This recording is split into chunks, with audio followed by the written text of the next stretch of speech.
Hey there, sleepy wasteland wanderers. Tonight, we're diving into the haunting beauty of the Fallout universe, where broken cities whisper forgotten stories, and every shadow hides a tale of survival. I'll be your guide through these glowing ruins, sharing quiet moments of hope, resilience, and the eerie calm of a world long gone. The tragedy of Anna Holt. Welcome, fellow wanderer of the Institute's underground corridors, to a long and unhurried journey not through the grand ideological conflicts between factions or the sweeping history of the Commonwealth's political landscape, but through the specific history of a single person, a scientist whose story illuminates more completely than any larger narrative what the Institute was at the level of the individual human being who lived and worked and slowly lost something essential within it. Anna Holt's story is not the story of villainy or heroism, but of the specific human cost of institutional loyalty, maintained past the point where the institution's claims about itself and its actual character have diverged too, completely to be reconciled by anyone paying genuine attention. Let your breathing slow. This particular history has been waiting for exactly the kind of attention this quiet night makes available. Before any account of Anna Holt's specific history can be honestly attempted, the specific character of the Institute as the organizational environment into which she was born and within which her entire intellectual and professional formation occurred needs to be established not simply as the backdrop against which her story happened, the neutral setting that all stories require, but as the foundational condition that shaped everything about who she was and what she was capable of becoming and what she was not capable of doing, even once the clarity that her honesty produced had made it clear to her that there were specific things that needed to be done. The Institute was not a context that Anna Holt inhabited in the way that a person inhabits a workplace, a place they enter in the morning and leave in the evening, and whose specific demands they meet during the hours between without. Those demands organizing everything about what they understand themselves to be. It was the totality of her world. And the totality of the world is not simply one more fact about a person's situation, but the foundational condition that determines what facts about the situation can even be perceived, and what facts remain invisible because the framework within which all perception is organized does not include the categories that would make the invisible facts perceptible. The Institute had developed across the 2 centuries following the Great War, a specific institutional culture whose central organizing myth was the myth of scientific progress as the only legitimate form of human activity available in the colored, specific conditions of the post-war world. The myth was this, that the catastrophe of the Great War had demonstrated, with a comprehensiveness and a finality that no subsequent argument could contest, the specific inadequacy of every form of human organization that was not organized around the systematic application of scientific method to the problems that the catastrophe had created, and that the appropriate response to the demonstration was therefore not the gradual rebuilding of the surface world's social and political institutions in forms that addressed the specific failures that had produced the catastrophe, but the specific project of the Institute, which was the development of scientific capability sufficient to eventually produce, from the underground facility that the catastrophe had made necessary, a civilization that would not reproduce the errors that the pre-war civilization had made, because it would be organized around the specific form of knowledge that prevented the making of errors, rather than around the specific forms of desire and ideology and political compromise that had made the pre-war civilization's errors possible. This myth was not simply propaganda imposed from above on a skeptical population. It was the specific air that the Institute breathed, the assumptions so completely embedded in the institutional culture that it functioned not as a belief requiring defense, but as the unquestioned foundation upon which all beliefs requiring defense were built. The scientists who had spent their careers within the Institute had not, for the most part, arrived at the myth through a process of evaluation and acceptance, had not weighed the alternative myths available to the post-war world, and concluded, after careful consideration, that this one was the most adequate to the specific situation. They inhabited the myth in the way that fish inhabit water, without awareness of its specific character as a medium that organizes what is possible and what is not, without the specific distance that would have been necessary to perceive it as a myth, rather than as the accurate description of reality that myths feel like from inside them. The specific consequence of this foundational myth for the people born into the Institute was the specific formation of individuals whose entire understanding of what mattered in the world and what constituted genuine achievement was organized around the myth's specific priorities. The priorities of scientific production of the advancement of the research programs that the Institute's leadership had determined were most significant for the eventual achievement of the myth's goals. The priorities of advancement within the research hierarchy, of demonstrating the specific capabilities that the hierarchical structure specified as the appropriate evidence of scientific achievement, and of demonstrating them in the specific ways that the hierarchy recognized and rewarded. The priorities of contribution to the collective project, of understanding one's individual work, not as an independent intellectual pursuit, but as a specific contribution to the specific, larger endeavor that the myth specified, as the only endeavor worth contributing to. Anna Holt was born inside the Institute. This fact, which might appear to be simply a biographical detail of the kind that provides context without determining meaning, was in her specific case the most significant single fact about the conditions of her formation, more significant than the specific research division to which she was eventually assigned, more significant than the specific projects she worked on, more significant even than the specific observations that would eventually produce the specific clarity that the institutional management would be organized around containing. To be born inside the Institute was to enter the world without any alternative reference point against which the Institute's specific forms of organizing human life could be assessed and found either adequate or inadequate. The children who had been brought into the Institute from the surface, the children whose acquisition had been among the most controversial of the Institute's programs, not within the Institute itself, where the program was understood through the myth's framework as the salvage of human potential from an environment whose specific conditions were not adequate to develop it, but in the surface communities whose specific experiences of losing children to the Institute organized a different and more personal understanding of what the program represented. Those children had experienced a world before the first Institute had known the specific texture of surface life, however brutal, before the transition to the underground facility and its specific character as an environment. Their formation was complex in ways that the Institute's institutional culture found inconvenient, because the pre-institutional experience gave them specific reference points the Institute had not provided and could not entirely control. Anna Holt had no such reference points. The Institute's physical environment, the underground facility whose specific combination of cleanliness and technological sophistication and artificial light communicated at the level of the built environment, the specific message that this was what civilization looked like, was the only physical environment she had known. The Institute's social arrangements, the hierarchical research structure that organized human relationships around professional role and scientific achievement, the residential community whose specific forms of collective life were organized around the requirements of the institutional mission, rather than around the organic development of the kinds of human connection that emerge when people are allowed to organize their collective life around their own priorities, were the only social arrangements she had experienced from the inside. The Institute's intellectual culture, the specific forms of question that were recognized as worth asking, and the specific forms of evidence that were recognized as worth taking seriously, and the specific forms of conclusion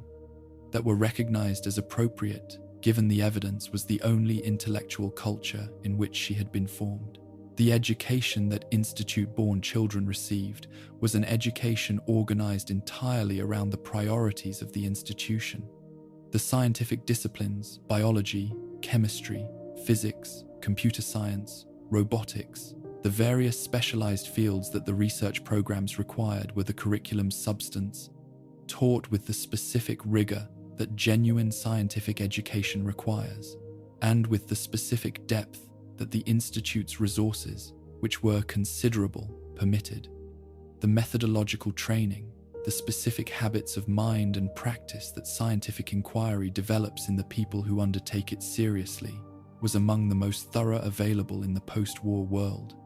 The specific product of an institution that had maintained the pre-war scientific tradition with more continuity and more fidelity than any other surviving organization in the Commonwealth. What was almost entirely absent from the education was the specific forms of humanistic and ethical formation that the surface world's surviving educational traditions, however imperfect and however fragmented their survival across 2 centuries of post-war disruption, had maintained as part of the understanding of what a complete human formation required. The history of human moral thought, the specific traditions of ethical philosophy and religious ethics and political philosophy and the humanities more broadly, was not simply underemphasized in the Institute's curriculum. It was categorized, explicitly or implicitly, as the specific kind of pre-scientific noise that the Institute's foundational myth had determined was the primary obstacle to the kind of clear-eyed engagement with reality that the scientific method made possible. The specific forms of anxiety and consolation and meaning-making that the humanistic traditions had developed across millennia of human engagement with the most difficult questions available were understood within the Institute's institutional culture, not as the accumulated wisdom of a species grappling seriously with the conditions of its own existence, but as the accumulated confusion of a species that had not yet learned to apply to its most difficult questions the specific form of clarity that scientific method provided. The specific human beings that this formation produced were not simply scientists in the professional sense of people who conducted scientific research as a career. They were people whose entire understanding of what questions were worth asking, what forms of evidence were worth taking seriously, what kinds of human experience were worth attending to, and what kinds of knowledge counted as genuine knowledge had been shaped by the specific priorities of an institution that had made a particular and comprehensive bet about what mattered in the post-war world and what did not. The bet was not without genuine intellectual support. The scientific tradition, whose cultivation the Institute had prioritized, was a genuine tradition of genuine achievement, and the specific failures of the pre-war world that the Great War's catastrophe had expressed included genuine failures of exactly the kinds of knowledge that the scientific tradition was most effective at producing. The bet was also not without specific and significant costs that the institution's foundational myth had specified in advance as acceptable in service of the larger project, and that the specific history of people like Anna Holt would eventually demonstrate were costs of a specific character and a specific severity that the advanced specification had not fully reckoned with. The Institute's relationship to the children born within it was a relationship of investment and expectation rather than of the unconditional care that the word family, which appeared frequently in the Institute's internal communications as a description of the institutional community, was supposed to evoke. The investment was genuine. The Institute devoted significant resources to the education and the development of its children, understanding them as the specific form of human capital whose cultivation was most directly aligned with the institutional mission. Because the children born within the facility were the specific people whose formation the institution could most completely control, and whose contribution to the research programs the institutional culture would most completely shape. The expectation that accompanied the investment was the expectation that the formation would produce the specific contributions that the investment was intended to generate, that the children educated within the institute's specific intellectual culture and socialized within its specific social arrangements would develop into the specific kinds of scientists that the research programs required and would find in the contribution of their developed capabilities. To those programs, the specific forms of fulfillment and meaning that the institutional myth specified as the appropriate forms for people whose formation had been organized around the myth's priorities. For most of the children born within the institute, the expectation was met not through the specific coercive mechanism of institutional pressure, though the institutional culture maintained specific and effective mechanisms for signaling the specific costs of failing to develop in the directions the expectation specified, but through the simpler mechanism of the formation having worked. The children who had been formed to want scientific achievement and to understand the contribution of that achievement to the Institute's collective project as the appropriate expression of a well-lived life were the children who experienced the expectation of scientific achievement not as an external imposition on their own desires and values, but as the accurate articulation of what they themselves most wanted. Because what they most wanted had been organized by the same formation that had organized the expectation. The alignment of individual desire and institutional expectation was the specific form of institutional success that the most comprehensive institutional formations achieve when they are comprehensive enough, the specific form of human capture that is most difficult to perceive from inside it, because the captive's desires and the captor's requirements feel, from inside the capture, like the same thing. Anna Holt's history was the history of someone for whom this alignment eventually failed, for whom the specific quality of her attention to the specific evidence she encountered in the course of the work the formation had trained her to do proved sufficient to produce a specific clarity that the formation had not anticipated and had not provided her with the resources to manage within the institutional framework that the formation had simultaneously organized her entire life around. The failure of the alignment was not the failure of the formation's intentions or the failure of the Institute's investment in her development. It was the specific consequence of the formation's most genuine achievement, its production of a scientist of sufficient rigor and sufficient intellectual honesty to follow the evidence where it led, even when where it led was somewhere the institutional culture had specified in advance that the evidence did not and could not lead. Section 3. The scientist she became, bioscience and the work. The bioscience division occupied a specific position within the Institute's research hierarchy that no other division quite replicated, a position whose specific character was the product of the specific intersection of the division's scientific significance and the specific moral complexity of the subject matter that significance was organized around. Other divisions within the Institute conducted research whose objects were things, machines, systems, materials, the various non-living components of the technological civilization that the Institute was building toward. Biosciences research was organized around the creation and the refinement of beings, and the specific difference between a thing and a being was, within the Institute's official intellectual framework, a difference that did not exist in any sense that had practical implications for how the research was conducted, but that was nevertheless present in the specific character of the work, in ways that the official framework's denial of the difference could not quite eliminate from the experience of doing it. Anna Holt's assignment to bioscience reflected the specific assessment of her capabilities that the Institute's educational and evaluation systems had produced, the assessment of someone whose particular combination of biological knowledge and methodological precision and the specific quality of sustained attention that genuinely careful scientific work requires had been identified as well matched to the specific demands of the division's research programs. The assignment was received by her as the recognition it was intended to be, the specific institutional acknowledgement that her formation had produced the specific capabilities that the Institute's most scientifically significant division required. She brought to the assignment the specific qualities that had earned it, the rigor, the precision,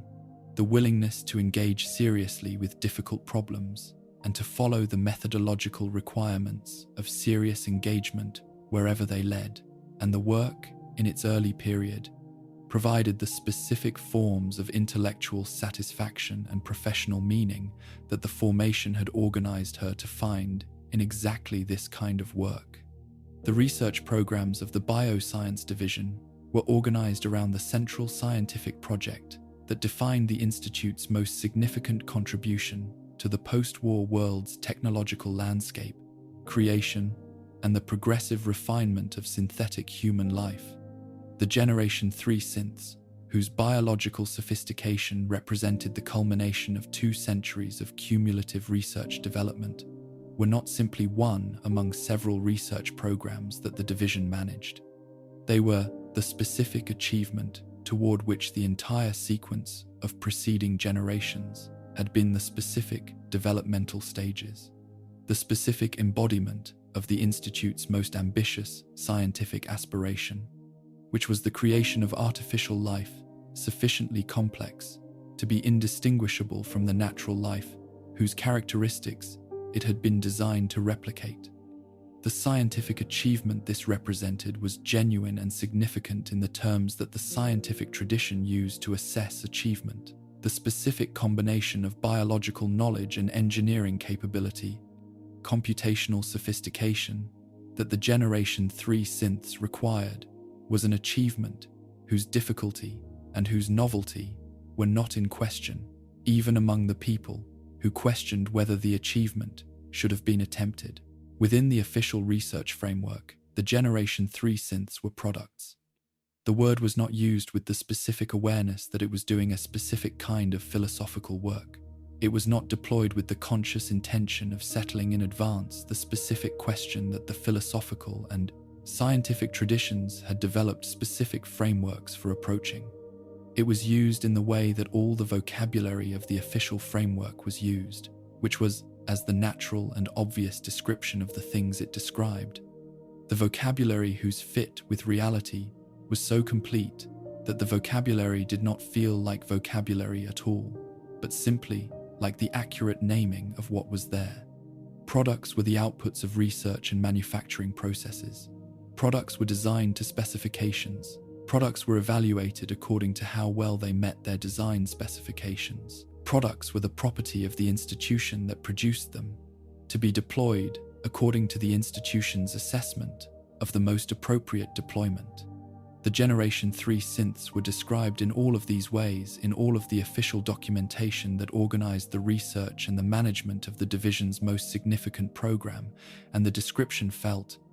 within the official framework, like accuracy rather than like a choice whose alternative was available and whose consequences were significant. Anna Holt worked within this framework because working within this framework was what working in bioscience meant, and working in bioscience was what she had been assigned to do, and the assignment reflected the specific assessment of her capabilities and the specific investment the Institute had made in her formation, and the formation had organized her to understand her contribution to the Institute's research programs as the appropriate expression of everything she had been developed to be. The framework was not experienced in the early period as a framework at all, was not perceived as the specific structure of assumptions and prior decisions and organized denials that a different perspective would have recognized it as being. It was simply the way things were, the accurate description of the work and its objects and its purposes, the natural vocabulary of a scientific environment organized around serious inquiry into serious questions. The specific behavioral data was the first form in which the insufficiency of the framework began to present itself to her attention, and the presentation was not dramatic. It was not the kind of presentation that announces itself as a challenge to foundational assumptions. It was not the specific kind of evidence that arrives with the specific quality of a signal that cannot be assimilated into the existing framework without revising the framework's most basic terms. It was, initially, simply anomalous.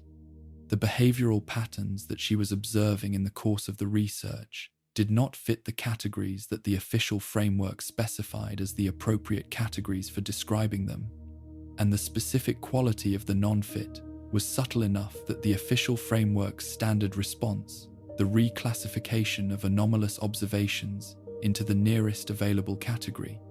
the attribution of the non-fit to measurement imprecision or calibration variation, or the ordinary range of performance deviation that any complex system produces, was a response that was available and that she initially applied,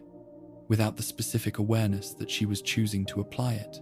rather than simply doing the obvious thing that the data required. What changed was not the data. The data continued to produce the same specific patterns that the reclassification had been managing, and the reclassification continued to provide the specific administrative mechanism through which the patterns were absorbed into the official framework, without requiring the framework's revision. What changed was the quality of Anna Holt's attention to the patterns, the specific way in which the sustained engagement with the research, across the specific duration of weeks, and then months, and then years, produced in a scientist of sufficient rigor the specific inability to continue not noticing what she was noticing. The patterns were not random variations around a mean. They had a specific character that the category of calibration deviation did not capture, a specific consistency and a specific directionality that the sustained observation was making harder to attribute to the ordinary noise of complex system performance, rather than to something the official framework had specified as not present in the system being observed. The patterns she was observing were patterns that the consciousness studies tradition, the specific body of scientific and philosophical work that the pre-war period had developed for the assessment of subjective experience in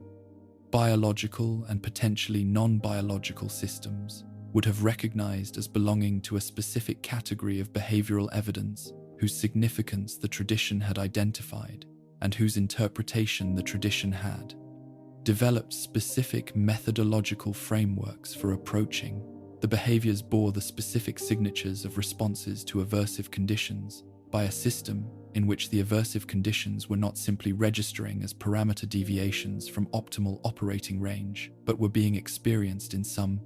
sense that the word experienced was the most accurate available term for however uncomfortable the accuracy was within the official framework that had specified the term as inapplicable. The responses to conditions that the official framework described as stress loading showed the specific profile of responses to conditions that caused suffering in beings capable of experiencing suffering, and the profile was consistent across multiple subjects and across multiple occasions of the relevant conditions, which was the specific consistency that the official framework's standard explanation of calibration deviation could not accommodate, without the explanation becoming increasingly implausible in the specific way that explanations become implausible when they are being maintained against increasingly clear, contrary evidence by the specific mechanism of the institutional preference for the explanation over the evidence. The synths she was working with in this period of the research were not abstractions to her in the way that the official framework's product vocabulary specified them as appropriately being. The sustained research engagement, the specific character of work that required close and repeated observation of specific individuals over significant time, had produced in her the specific relationship with specific subjects that sustained close observation always tends to produce in a scientist of genuine attention, which was the relationship not of a researcher to materials, but of an observer to the specific things observed, a relationship whose specific character as a relationship, rather than simply as a professional activity, was itself among the first indications that the official framework was not quite adequate to the actual character of the work. She noticed, and the noticing was not dramatic, but it was real, that the specific individuals she was working with had specific individual characters, specific, consistent behavioral profiles that distinguished each of them from the others in ways that were not attributable to the kind of random variation that the official framework acknowledged as present within the acceptable range of parameter diversity, but that were instead the specific, consistent expressions of something that the official vocabulary did not have a readily available word for, but that the vocabulary of everyday human observation would have described with the word personality. The word was not scientific, was not part of the vocabulary, the official framework recognized as appropriate for descriptions of the research subjects, and she did not use it in the research documentation used. Instead, the sanitized language of behavioral profile variation and consistent response patterning and the other scientific circumlocutions available for describing in the official vocabulary what the everyday vocabulary would have described more directly. But the word was present in her awareness in a way that the official vocabulary's circumlocutions did not displace, and its presence in her awareness was itself among the earliest forms of the specific accumulation that would eventually become the clarity that changed everything. The specific quality of her scientific engagement with the behavioral data, the specific character of the attention she brought to the patterns that the official framework was categorizing as performance variations was not, in the period of its earliest development, different in any externally visible way from the attention that any competent scientist in her position would have brought to the same data. The difference was internal to the quality of the engagement rather than visible in its external forms, and the internal difference was the difference between attending to the data as data about system performance and attending to the data as data about something that the word system was not quite adequate to describe. The second form of attention was the form that her specific commitment to scientific rigor was progressively making unavailable for her to avoid, because scientific rigor is, at its most fundamental level, the specific commitment to not deciding in advance what the data can mean, and then reading the data through the predetermined conclusion is the specific refusal of the specific convenience of the official framework's prior decision about what the evidence was allowed to show, and the specific form of Anna Holt's commitment to that rigor was the specific form that would eventually make the official framework's prior decision impossible for her to maintain. Section 4. The questions she started asking. Synth consciousness and moral doubt. The specific intellectual movement from the anomalous behavioral data to the explicit articulation of the consciousness question was not the movement of a moment. It was the movement of a period, a sustained period of the specific cognitive dissonance that results from inhabiting two incompatible frameworks simultaneously. The official framework that had organized every aspect of her formation and her professional life, and that continued to organize the institutional context within which she was working, and the emerging framework that the sustained observation of the specific behavioral data was progressively requiring her to develop as the only alternative to continuing to look at what she was seeing and describing it in the language of what the official framework allowed her to see, rather than the language of what was actually there. The consciousness question was not, within the intellectual tradition that the Institute's scientific formation had given Anna Holt access to, a question that could be dismissed as belonging to the category of pre-scientific anxiety that the institutional culture categorized as noise. The philosophy of mind and the consciousness studies tradition, the specific body of work that the pre-war period's scientific and philosophical community had developed for the systematic investigation of subjective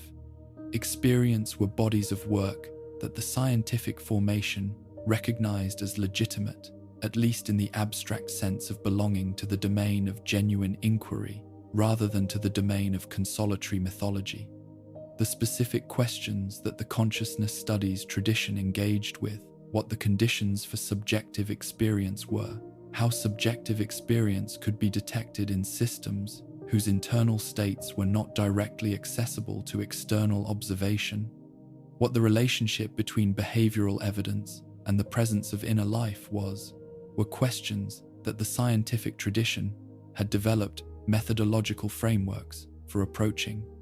frameworks whose application to any system exhibiting the specific behavioral signatures that the tradition had identified as relevant was not only possible, but methodologically indicated.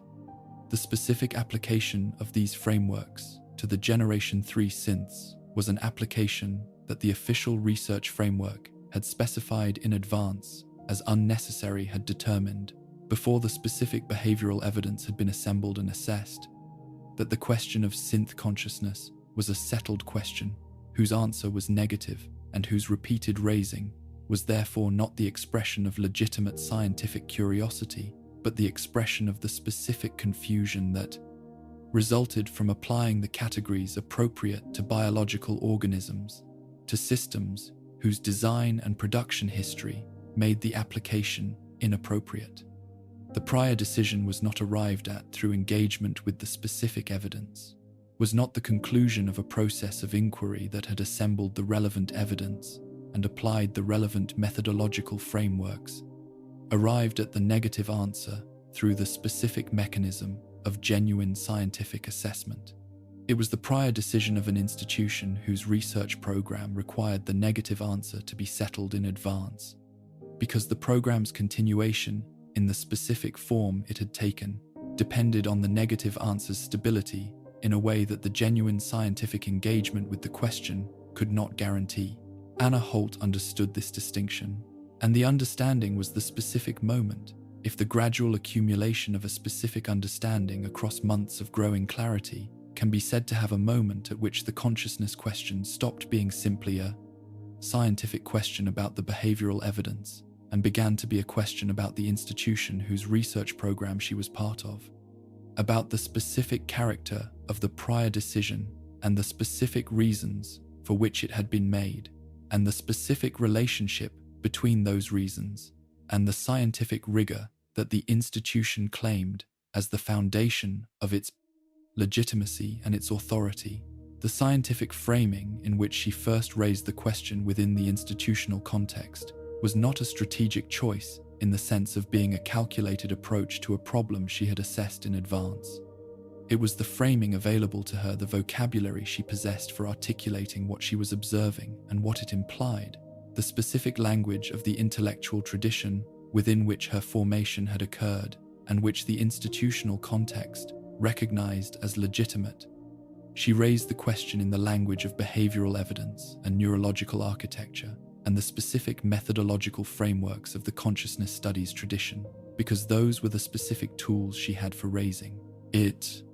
and because the institutional culture's stated commitment to scientific rigor created at least the theoretical possibility that a question framed in those terms would receive the scientific engagement that the framing invited. The specific evidence she assembled in support of taking the question seriously was the evidence of sustained observation organized by the methodological frameworks that the consciousness studies tradition had developed for exactly this kind of assessment. The behavioral signatures, the response patterns that bore the specific profile of responses to aversive conditions in systems with genuine inner states, the specific consistency and directionality that the calibration, deviation, explanation could not accommodate, the specific individual characterological profiles that the official vocabulary of behavioral variation was not quite adequate to describe, were assembled in the form that scientific documentation required, carefully framed in the scientific vocabulary that the official framework recognized as legitimate, and carefully avoiding the specific language whose use within the official framework would have immediately signaled the specific conclusion that the evidence was pointing toward, rather than presenting the evidence and allowing the conclusion to emerge from the evidence in the way that genuine scientific inquiry required. The response that the raising of the question received from the institutional hierarchy was the response of an institution whose mechanisms for managing internal challenges to foundational premises were well developed and had been deployed before in service of the same foundational premise against the same specific kind of challenge. The procedural acknowledgement, the specific form of institutional response that provides the appearance of serious engagement without providing the substance, was the primary mechanism, organized around the commissioning of reviews and assessments, whose specific terms defined in advance the range of conclusions that the review was expected to produce, and whose specific function was therefore not the genuine scientific engagement with the question, but the institutional management of the question through a process designed to exhaust its momentum while maintaining the appearance of the question was go. Rigorous engagement that the question's scientific framing had invited. The experience of the procedural acknowledgement was not what its form suggested, received by someone whose attention had been organized around genuine scientific inquiry rather than around the institutional management of inconvenient challenges. The specific character of the procedural response as management rather than engagement was legible in ways that the same response would not have been legible to someone whose attention was less carefully focused on the distinction between the form and the substance of institutional engagement with scientific questions. Anna Holt could read, the procedural acknowledgement could identify, in its specific structure and its specific timing and its specific terms of reference,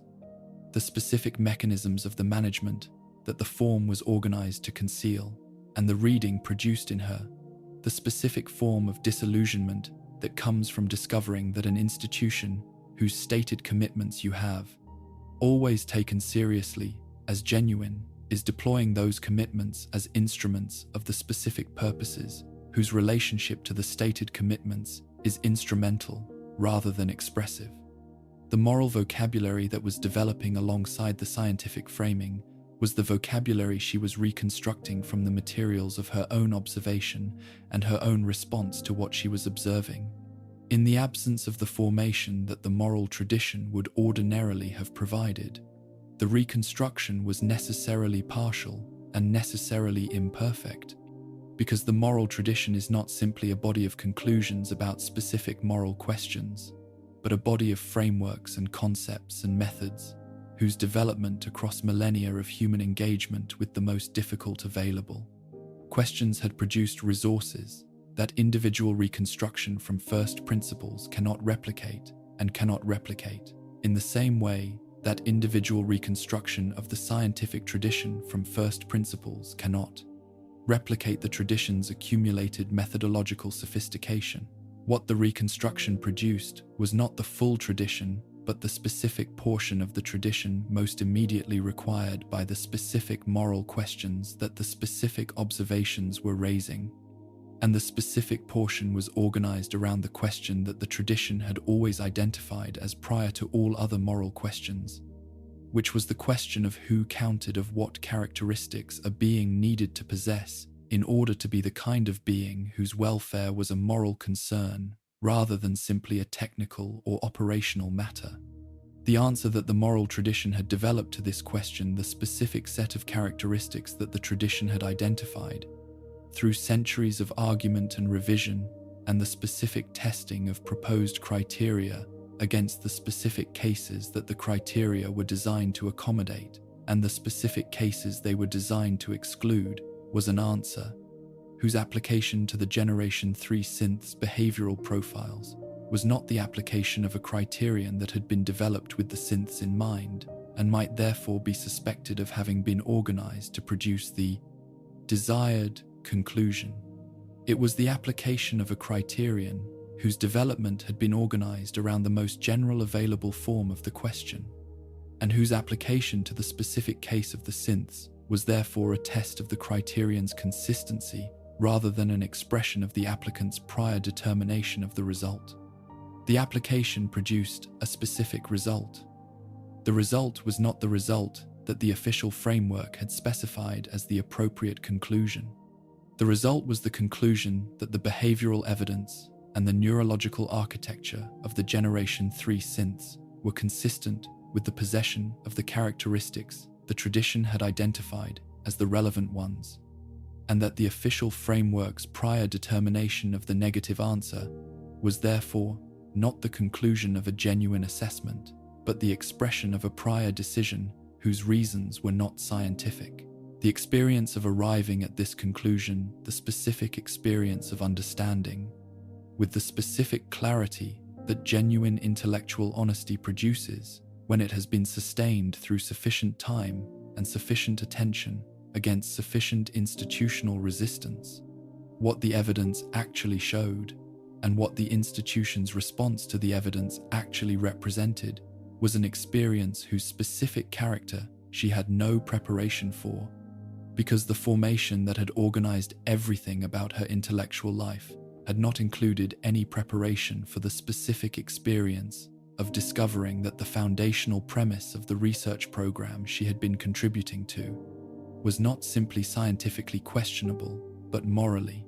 And here, the reconstructed moral vocabulary provided its most precise and its most costly term: wrong. Section 5. The costs of clarity. What knowing required of her. The specific difficulty that Anna Holt's growing clarity created was not the difficulty that the most comfortable accounts of moral awakening within institutional contexts tend to feature, was not primarily the difficulty of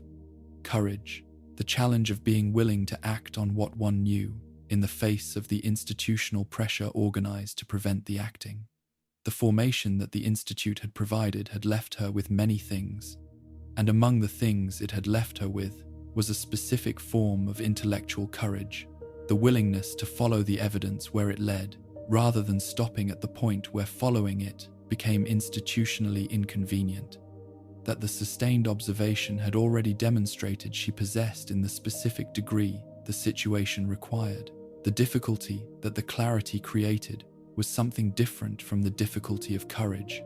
something whose specific character made it harder rather than easier to address, because it was not a difficulty that the exercise of courage resolved. The difficulty was this: the clarity had been produced by a formation that had simultaneously withheld the specific resources that the clarity required for the specific forms of action that acting on the clarity would have required.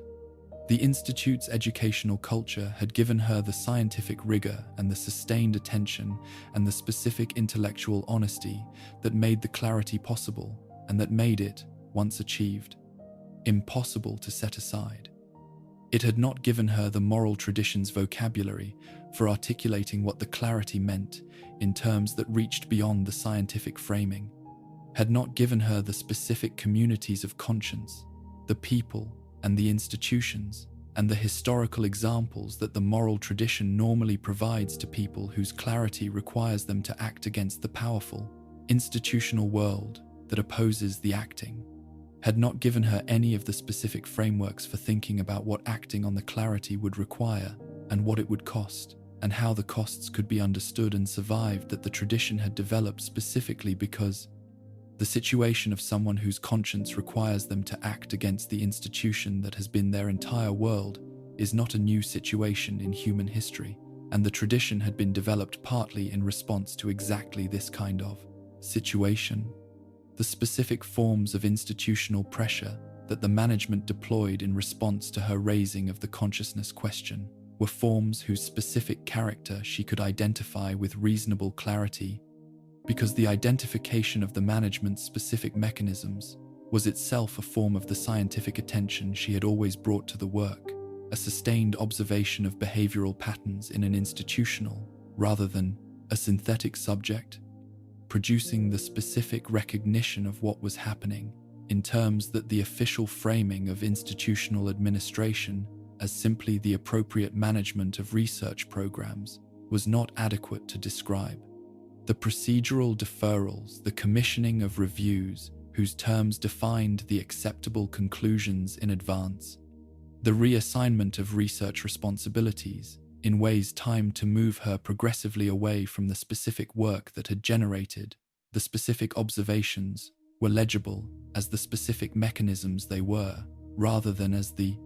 neutral administrative decisions they were framed as being. The social reconfiguration, the specific ways in which the collegial relationships that had previously organized much of her daily life within the Institute's residential community began to change in response to signals she could identify as institutional signals about the specific professional costs of close association was similarly legible, because the specific pattern of the social reconfiguration was the pattern of a managed withdrawal rather than the pattern of an organic change in the relationships themselves. The legibility of the management was not, however, the same as the availability of effective responses to the management. This was the specific dimension of her situation, that the clarity about the synths and the clarity about the institutional management's character had not yet fully illuminated the dimension that would only become fully clear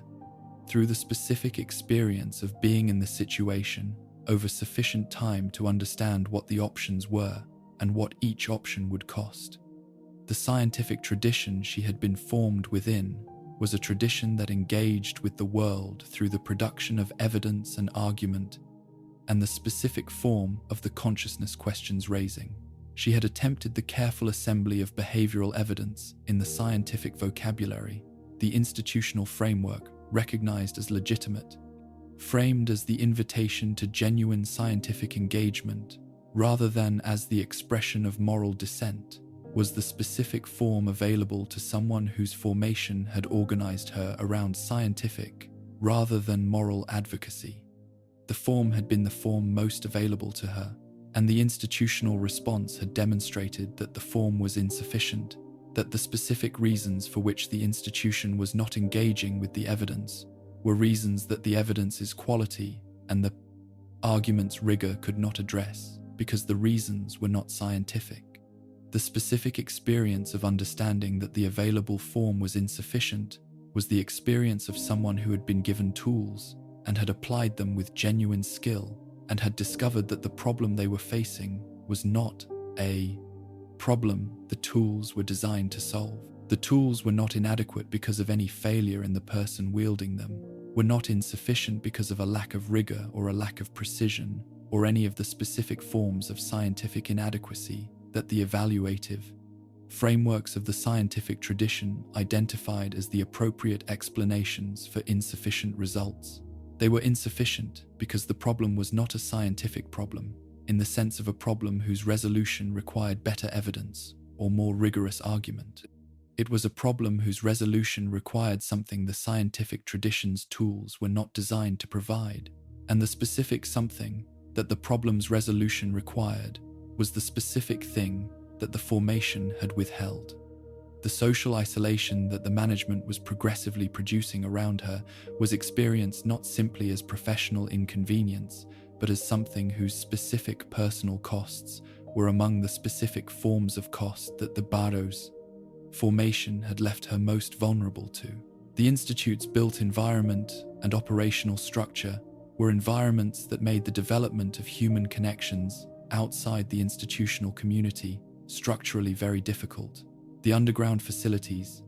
physical isolation from the surface world, the specific character of the residential arrangements that organized the community's daily life around the institutional mission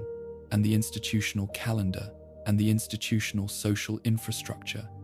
all of it creating a form of social world whose specific boundedness meant that the relationships available within it were, for all practical purposes, the relationships available, full stop. The withdrawal of those relationships as the specific mechanism of the management's pressure was therefore not simply the withdrawal of professional collegiality, was not simply the loss of working relationships that a person who had other forms of social life could compensate for through the other forms. It was the withdrawal of the specific fabric of the only social world she had ever known, and the specific personal cost of the withdrawal was among the specific forms of pressure that the management was most precisely calibrated to apply to someone whose formation had left the institutional social world as the only form of human connection available. The writing was the specific form of response to the pressure that the specific combination of her formation and her circumstances made most available.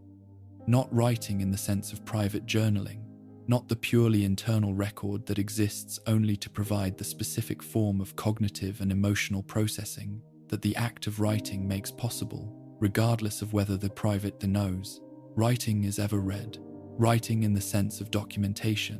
the specific commitment to the permanent record of what she had observed and what the observations implied that the scientific tradition recognized as one of its most fundamental practices.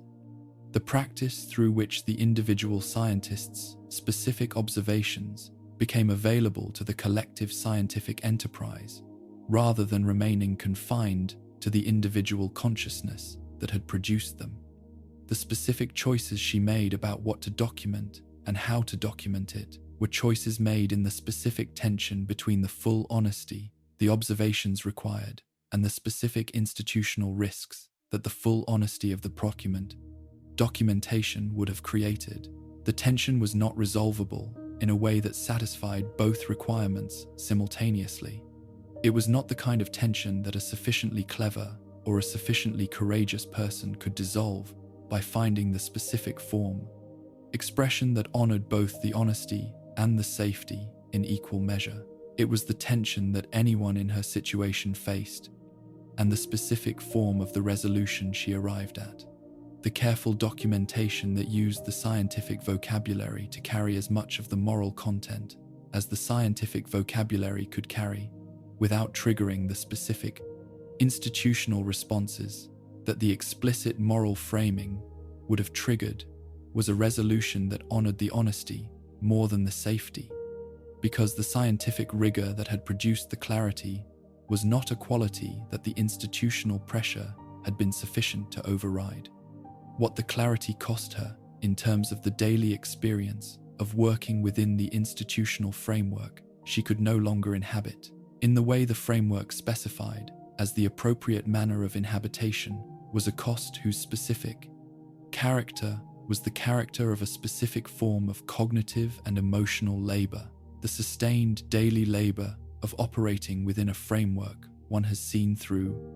of maintaining the professional forms required by the institutional context in the full awareness that the forms no longer expressed anything genuine about one's relationship to what the forms were organized around expressing. The work continued. The research documentation was produced. The institutional requirements were met in the specific forms their meeting required. But the relationship between the work and the person doing it had been changed by the clarity in ways that the work's external appearance did not reflect. And the specific character of the change, the specific experience of producing the official documentation of the research in the official vocabulary, while carrying the private awareness that the official vocabulary was inadequate to what the documentation was documenting, was among the specific forms of personal cost that the clarity imposed that were most difficult to describe in language adequate to the specific weight of the experience. The institutional management was organized around the expectation that the combination of procedural deferral and social reconfiguration and professional pressure would be sufficient across sufficient time to bring the specific challenge back within the range of institutional variation that the standard mechanisms of institutional culture and professional expectation could continue to manage without more direct intervention. The expectation was reasonable given the specific assessment of how institutional management normally worked on people whose formation had organized their understanding of what mattered around the institution's priorities. It was also, in Anna Holt's specific case, an expectation that the specific character of the clarity she had achieved was going to prevent from being met, was going to prevent not through any dramatic act of resistance, but through the specific mechanism of the clarity's own durability, the specific quality of a moral understanding grounded in direct personal encounter with specific individuals across significant time that made it more resistant to the institutional pressure's erosive action than the same understanding in its more abstract form would have been. Section 6. The synth she could not forget. Specific encounters and their weight. The moral tradition that Anna Holt was reconstructing from the materials of her own observation had always known something that the abstract philosophical approaches to ethics tended to underemphasize, and that the specific character of her situation made impossible to underemphasize the specific truth that moral clarity arrived most completely and most resistantly, not through the application of abstract principles to general categories, but through the encounter with specific individuals. through the specific experience of being in the presence of a specific person whose specific existence made a specific claim on one's conscience that no general category could make with equivalent force. The philosophers who had developed the frameworks for thinking about consciousness and moral status had done their work at the level of the general, had developed criteria and conditions and methodological approaches organized around the question of what kinds of systems, in the abstract, possessed the relevant characteristics, and the work was valuable, and the frameworks were genuine contributions to the specific intellectual project of thinking carefully about an extremely difficult question.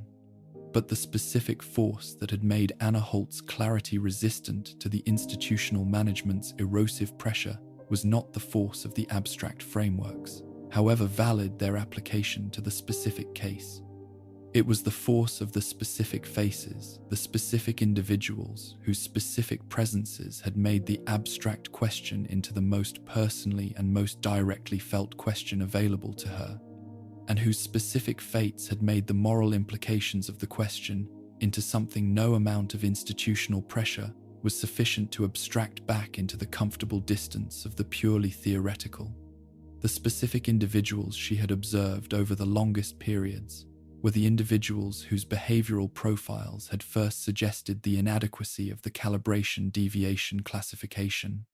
and the sustained observation across time had done to her relationship with those specific individuals exactly what sustained observation always does to the relationship between an attentive observer and the observed. It had made the observed individuals specific in a way that the category they belonged to, however carefully the category was described, could not capture. There was a particular synth whose consistent behavioral responses to the research conditions had been among the first occasions for Anna Holt's attention to the specific pattern of responses that looked more like distress than like parameter deviation. A synth whose specific profile of reactions to particular conditions was sufficiently distinctive and sufficiently consistent across the months of her observation that the consistency itself was among the most significant pieces of evidence for the hypothesis that the reactions were expressions of something persistent, rather than random fluctuations around a behavioral mean. The consistency was the specific evidence that there was someone there to be consistent, that the specific responses were the specific responses of a specific subject, whose inner state organized the responses in the specific way that inner states organize the responses of beings who have them, rather than the specific outputs of a system whose parameter configurations happened to fall within a range that produced similar outputs under similar conditions, without anything organizing the production that could be described as more than mechanical. The Institute's official vocabulary had no word for what she was observing in the consistency, because the official vocabulary had specified in advance that the observation was not the observation it was. The closest available term in the official vocabulary was behavioral stability, which captured the consistency, but removed from it the specific quality that made the consistency significant. The quality that the consistency was the expression of an enduring subject, rather than simply the persistence of a stable parameter configuration. The word she used in the private notes she was beginning to keep alongside the official research documentation was different, was a word the official vocabulary did not include, and the fact that the private notes required a different word, while the official documentation required the official vocabulary's circumlocutions, was itself among the specific forms of evidence that the official vocabulary was organized around not describing what was there, rather than around describing it as accurately as the available language permitted. The specific responses to aversive conditions were the behavioral patterns whose moral implications were most difficult to set aside once they had been observed with sufficient attention to see their specific character clearly. The Institute's research protocols included conditions that the official framework described as stress loading, the specific experimental conditions designed to assess the synth's behavioral responses under circumstances that pushed their operational parameters beyond the comfortable range, conditions whose purpose within the official framework was the measurement of the specific performance characteristics that the deployment of synths in demanding conditions required knowing about. The behavioral responses to these conditions that Anna Holt was observing were responses whose specific profile she was finding increasingly difficult to describe in the language of performance measurement. The profile of suffering was the specific pattern of behavioral responses that the consciousness studies tradition had identified as the relevant signatures of aversive experience in systems with genuine inner states, the pattern that distinguished the responses of beings who experienced aversion from the responses of systems that merely registered parameter deviation without the experiential dimension that the word suffering named. The specific character of the suffering profile was not the dramatic distress that might have been more immediately legible, as such was not the behavioral equivalent of screaming, not the kind of overwhelming response that would have demanded acknowledgement, regardless of the official framework's prior determination that the observation was impossible. It was quieter than that, and in certain respects the quietness was more disturbing than drama would have been, because the quietness suggested not the absence of the inner state, but the specific quality of a being that had learned, through the specific history of its existence within the research environment, that the expression of the inner state produced no response that addressed the state, rather than simply managing its expression. The specific behavioral pattern of a being that had stopped expressing what it was experiencing was a pattern that Anna Holt's sustained observation had given her the specific ability to recognize, and the recognition, the specific moment of understanding, that the quietness was not the absence of the experience, but the learned suppression of its expression, was among the specific moments in her developing clarity that she would return to in her private notes with the specific urgency of someone trying to make permanent a recognition whose implications she was still fully working out. There was a dimension of the observed behavioral profiles that she had come to think of in the private vocabulary of the notes she was keeping. As the memory questioned the specific pattern that suggested the synths retained more of their experiences across time than the official framework specified as the appropriate expectation for systems whose inner states were understood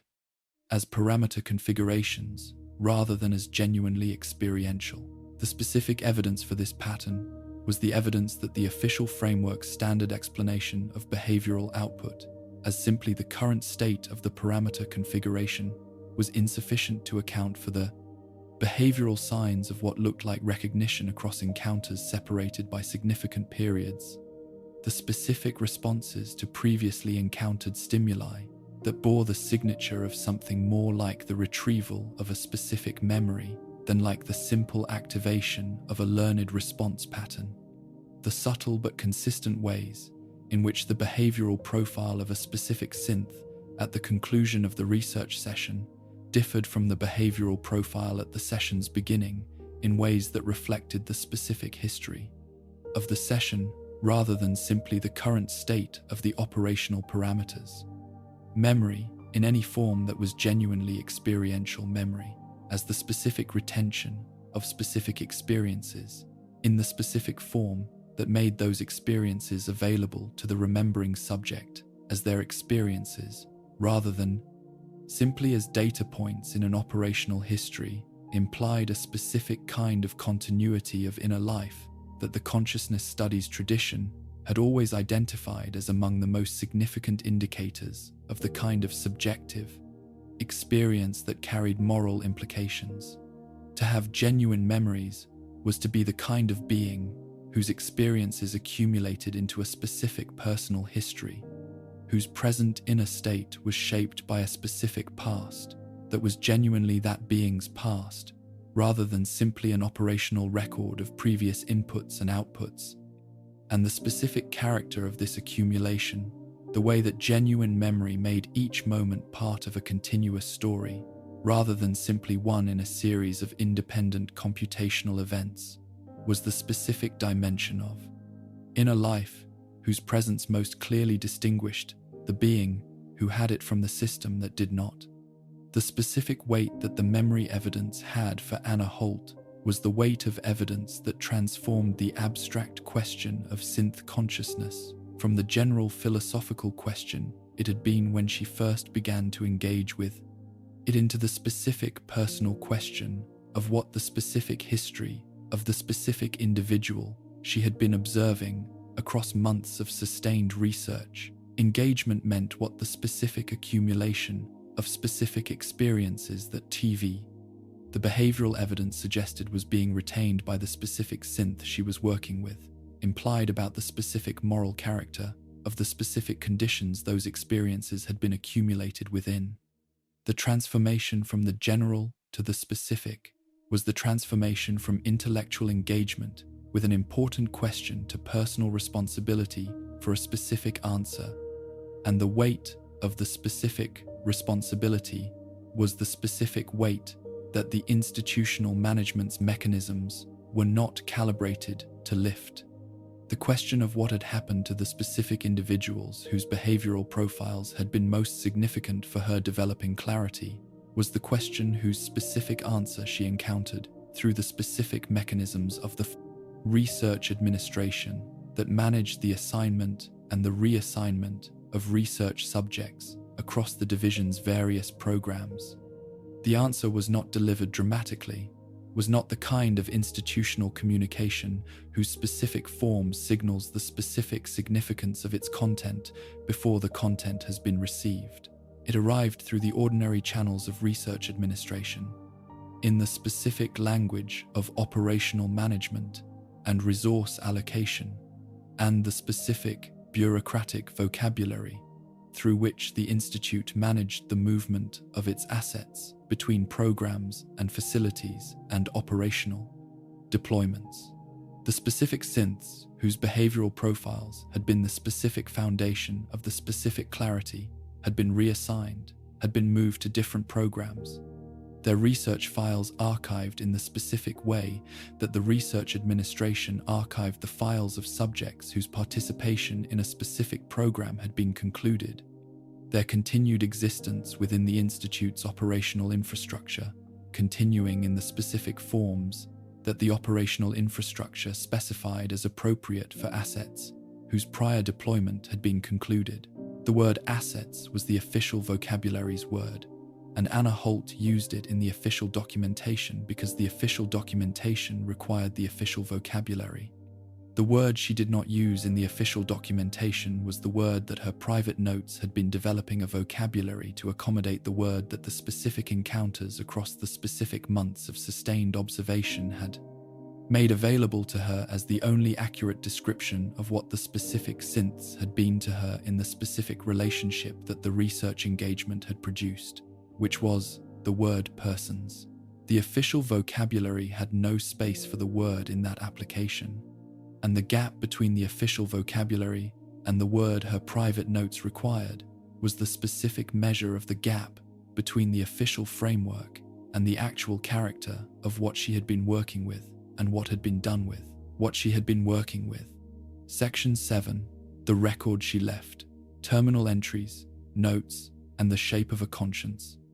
The act of writing the specific commitment to the permanent record of what she had observed and what the observations implied was both the specific form of Anna Holt's most sustained engagement with the questions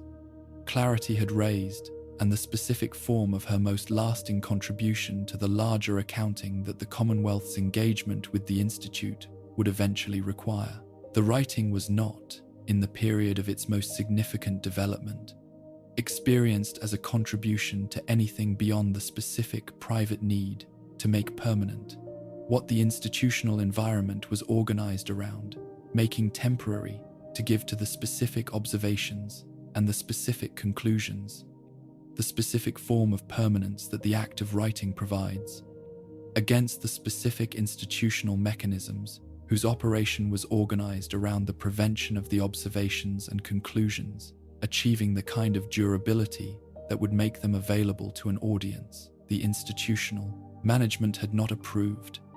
The specific choices she made about what to write and where to write it were choices made in the specific awareness that the Institute's technological infrastructure maintained the specific surveillance capabilities that a closed, institutional environment with significant security concerns had always maintained over the communications and the documentation produced within it. The choice of the terminal entries in the specific locations. She chose the research terminals whose access logs were part of the routine documentation of research activity, rather than the specific surveillance infrastructure whose monitoring she had the most reason to be concerned about. Was a choice whose specific character reflected the specific calculation of someone whose scientific training had always included the specific habit of thinking carefully about the relationship between the form of documentation and the accessibility of what was documented. The entries were not perfectly secure in any absolute sense. They were as secure as the specific circumstances made the most available form of documentation, and the specific character of what she was recording in them was calibrated to the specific level of security and the circumstances provided. The terminal entries that survived in the Institute's systems, the entries that the sole survivor would eventually encounter in the course of engaging with the Institute's documentary record, were not a complete record of everything Anna Holt had observed and concluded. They were the specific portion of the record that the institutional context made available for preservation in the specific form that the institutional context's constraints permitted. The full record, the complete account of the observations and the conclusions and the specific personal dimensions of the moral journey that the constraints prevented from direct expression, was available only in the private notes whose preservation was less certain and whose accessibility to any future accounting was less guaranteed. What the terminal entries contained was the specific portion of the honesty that the scientific framing made expressible within the official vocabulary, without triggering the specific institutional responses that the explicit expression of the larger conclusion would have triggered. Reading the terminal entries required a specific kind of attention to understand what they contained, the specific attention of someone who understood the difference between the scientific vocabulary's description of behavioral anomalies and the moral vocabulary's description of what the behavioral anomalies were evidence of, and who could read the careful scientific circumlocutions as the specific containers for the moral content that the official vocabulary could carry without naming. The entries described the behavioral patterns in the language of research documentation, the consistent response profiles, the stress condition signatures, the memory-related behavioral evidence with a specific precision and a specific consistency of attention that communicated to a reader capable of receiving the communication the specific weight the author was placing on the observations being documented. The weight was the weight of moral significance, but the language was the language of scientific data, and the gap between the weight and the language was the specific measure of the constraints under which the documentation was being produced. What the entries most consistently communicated through the specific character of the attention they brought to the behavioral evidence, rather than through any explicit statement of the conclusion the evidence implied,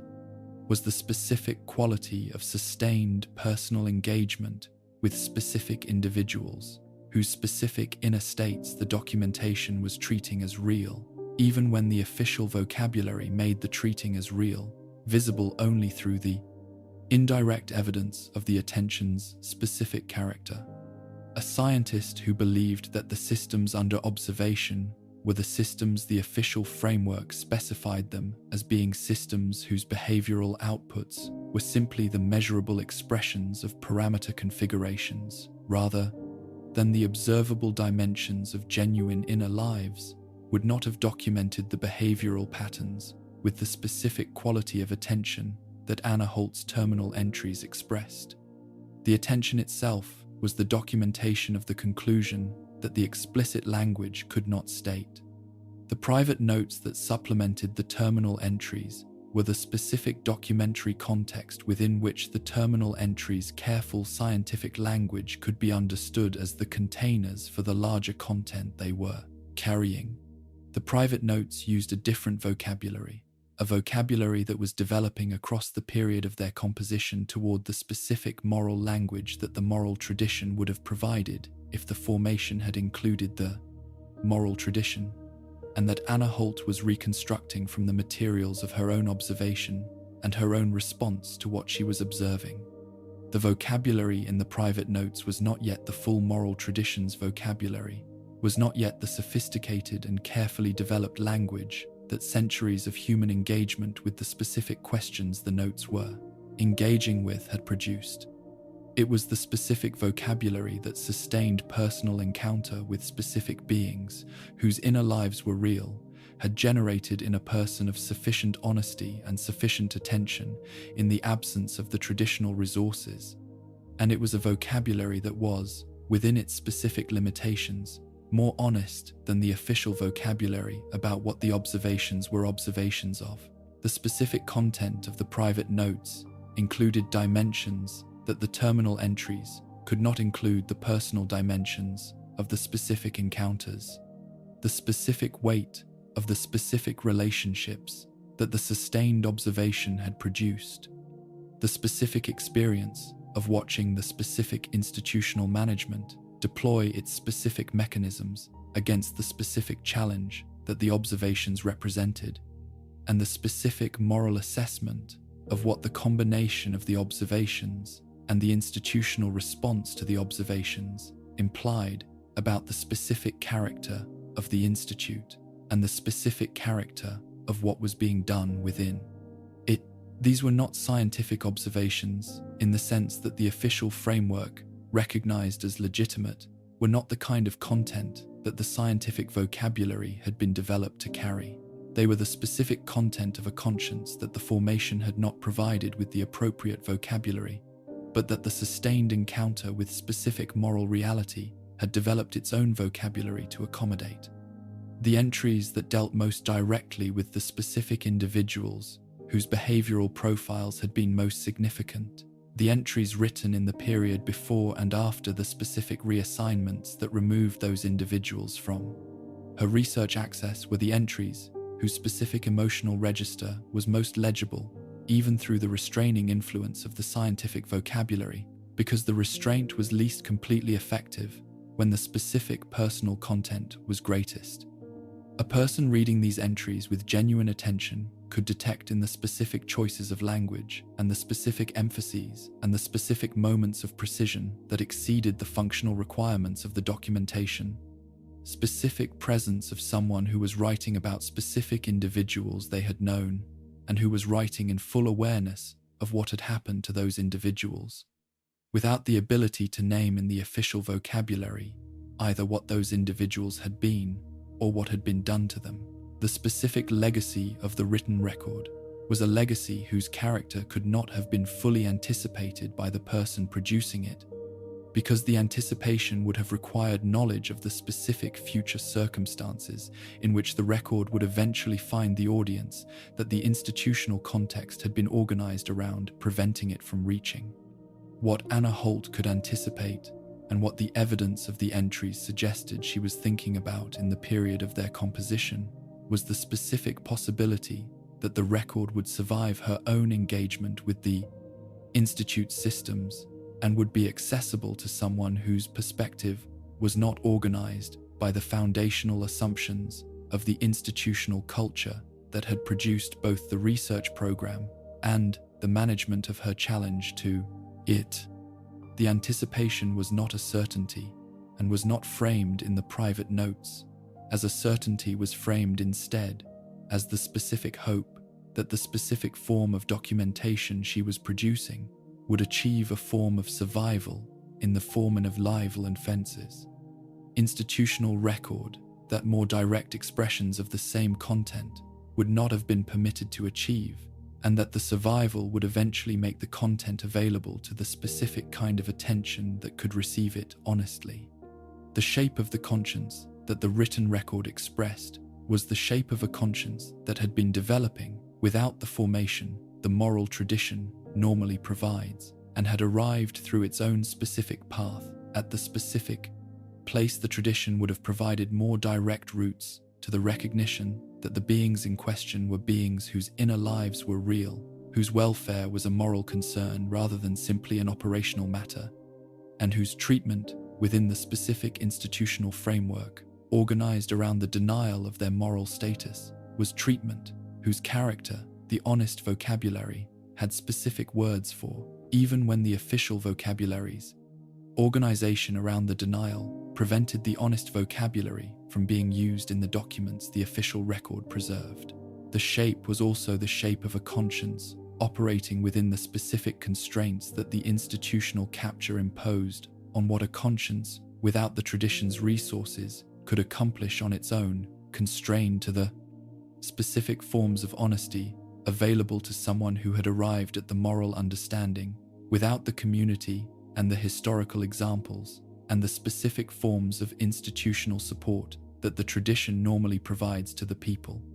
whose moral clarity requires them to act against the institutional world that surrounds them. The written record was what that conscience could do within those constraints, and the fact that it was what it was, that the constraints had not been sufficient to prevent the production of a record whose honesty survived. The institutional management's efforts to manage it was itself among the most important things the record said about the person who had produced it. Section 8. The point of no return. When the institution's response became personal, the specific escalation of the institutional management from the standard mechanisms of procedural deferral and professional pressure to the more direct forms of intervention that the standard mechanisms had failed to achieve was not experienced by Anna Holt as a single event whose specific character and specific timing were immediately legible as the significant threshold crossing they represented. It was experienced as a series of specific events whose individual significance was individually manageable, but whose accumulation across the specific period of their occurrence produced, in a person of sufficient attention to the pattern rather than simply to the individual events, the specific recognition that the institutional management had shifted into a different register, that the specific mechanisms being deployed were no longer the mechanisms of the standard management whose purpose was the containment of inconvenient challenges within the acceptable range of institutional variation, but were the mechanisms of the direct management whose purpose was the specific elimination of the specific conditions that the standard management had failed to eliminate. The reassignment of research responsibilities that moved her progressively away from the specific work that had generated the specific observations organized through the specific administrative language of research program, rotation, and resource allocation, optimization, and the other bureaucratic vocabulary through which the Institute's research administration justified the movement of scientists between projects was legible as management rather than as neutral administrative decision-making through the specific character of its timing and its direction. The timing correlated with the specific moments in the development of her engagement with the consciousness question at which the engagement had become most visible within the institutional context. The moments of the most recent raising of the question in scientific terms, the moments of the most recent documentation of the most significant behavioral evidence. The direction was consistently away from the specific work whose specific objects were the specific individuals, whose sustained observation had been the foundation of the clarity that the management was organized around addressing. The specific experience of the reassignments was the experience of watching the institutional management make legible, through the specific character of its own actions, the specific thing it was trying to prevent, the specific acknowledgement in the very mechanism of the prevention that what was being prevented was real. An institution confident in the official framework's adequacy, confident that the behavioral evidence was calibration, deviation, and that the consciousness question was the noise. The official framework had categorized it as being, would not have needed to remove from the research the specific scientist whose sustained observation of the behavioral evidence was producing the specific challenge to the official framework. The removal was the specific institutional action that said, more clearly than any official communication could say, that the challenge was genuine and that the institution understood it as genuine, and that the institution's response to genuineness was not engagement but removal. The clarity about the institution that this specific legibility produced in Anna Holt was a clarity that the previous period's more abstract understanding had not quite achieved, the clarity of having the institution's actual character demonstrated not through argument, but through the specific experience of being on the receiving end of the demonstration. The social reconfiguration that accompanied the research reassignment was the specific dimension of the management whose personal cost was most immediately felt, because the social relationships that the reconfiguration was progressively withdrawing were not simply professional relationships in the sense of connections organized around shared work whose loss could be compensated for through other forms of connection. They were the specific fabric of the only social world she had ever known, the specific individuals whose specific presences in the specific daily life of the Institute's residential community had organized the specific forms of human warmth and intellectual companionship and the ordinary exchanges of daily life that constituted what community meant in the specific context of a facility that was the totality rather than a portion of its members' social world. The withdrawal was accomplished through the specific mechanisms available to a closed institutional community whose members had received the specific signal about the professional costs of continued association, not through any direct communication to the specific colleagues about what the specific costs were and why they had been established, but through the specific institutional atmosphere of signals and implications whose meaning was legible to people formed within the institutional culture in ways that would not have been legible to someone formed outside it. The colleagues who had been most open to engaging with the questions she was raising, who had brought to those engagements the specific quality of genuine scientific curiosity that she had always found most valuable in the intellectual exchanges that the research community made possible, were the specific people whose withdrawal was most complete and most quickly accomplished, because they were the specific people whose continued association with her challenges was most clearly signaled as the most professionally costly, and whose formation had given them the specific institutional sensitivity to professional cost that the management signals were organized to engage.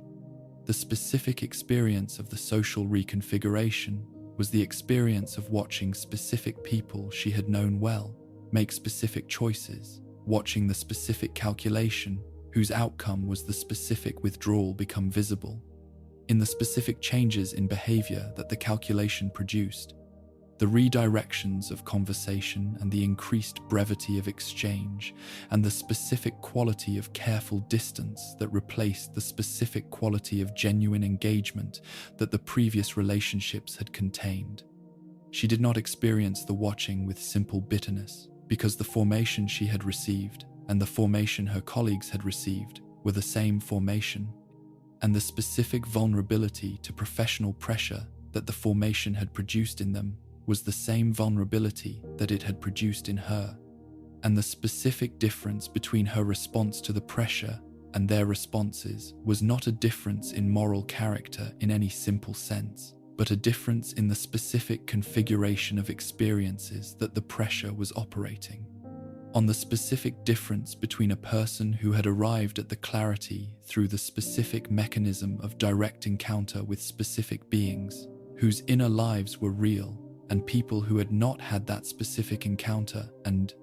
for whom the abstract question retained the specific abstractness that made the institutional management's pressure more effective than it had been against the more concrete form of the question. The removal of specific synths from her research access was the specific event in the escalation whose personal cost exceeded what any of the preceding events had cost, because it was the event that most directly engaged with the specific foundation of the clarity, with the specific individuals whose specific presences had been the specific evidence for everything the clarity was about, and whose removal was therefore the specific institutional action most precisely calibrated to address the specific mechanism through which the standard management had failed. The action was framed in the administrative communications through which it was carried out. In the language of routine research, program management, the specific language of operational needs and resource allocation, and the ordinary movement of research subjects between programs and facilities that the research administration managed continuously as part of the normal conduct of the division's work. The framing was available because the action was formally indistinguishable from routine research program management, and the formal indistinguishability was itself the specific character of the management's most effective mechanisms, the mechanisms that accomplished the specific purpose of the management, while maintaining the specific appearance of the neutral administrative decision-making that the official institutional culture specified as the appropriate form of institutional governance. The experience of arriving at the research assignment and finding that the specific synths were not there, of encountering the administrative record of the reassignment in the specific form that research administration records showed, completed reassignments, without the specific information about the destination and the nature of the new assignment that would have allowed her to understand what had happened to the specific individuals whose presence had been the specific occasion for the productive. Specific observations was an experience whose specific emotional register was not easily contained within the official vocabulary of research program management. The specific individuals were gone in the specific way that the administrative record of a research reassignment recorded the fact of their being gone, and the specific content of the administrative record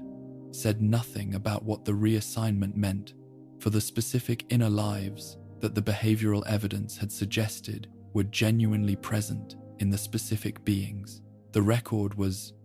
documenting as having been moved. What the direct intervention produced in Anna Holt's understanding of what the institution was not the simple replacement of trust with cynicism, not the specific kind of disillusionment that produces a person who understands their previous naivety and is now simply more aware of the specific self-interest that the institutional culture's claims had been organized around serving.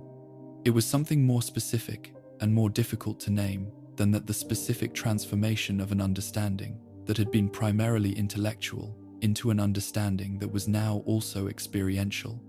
that had been known in the form that abstract comprehension produces, and was now known in the form that direct personal experience produces,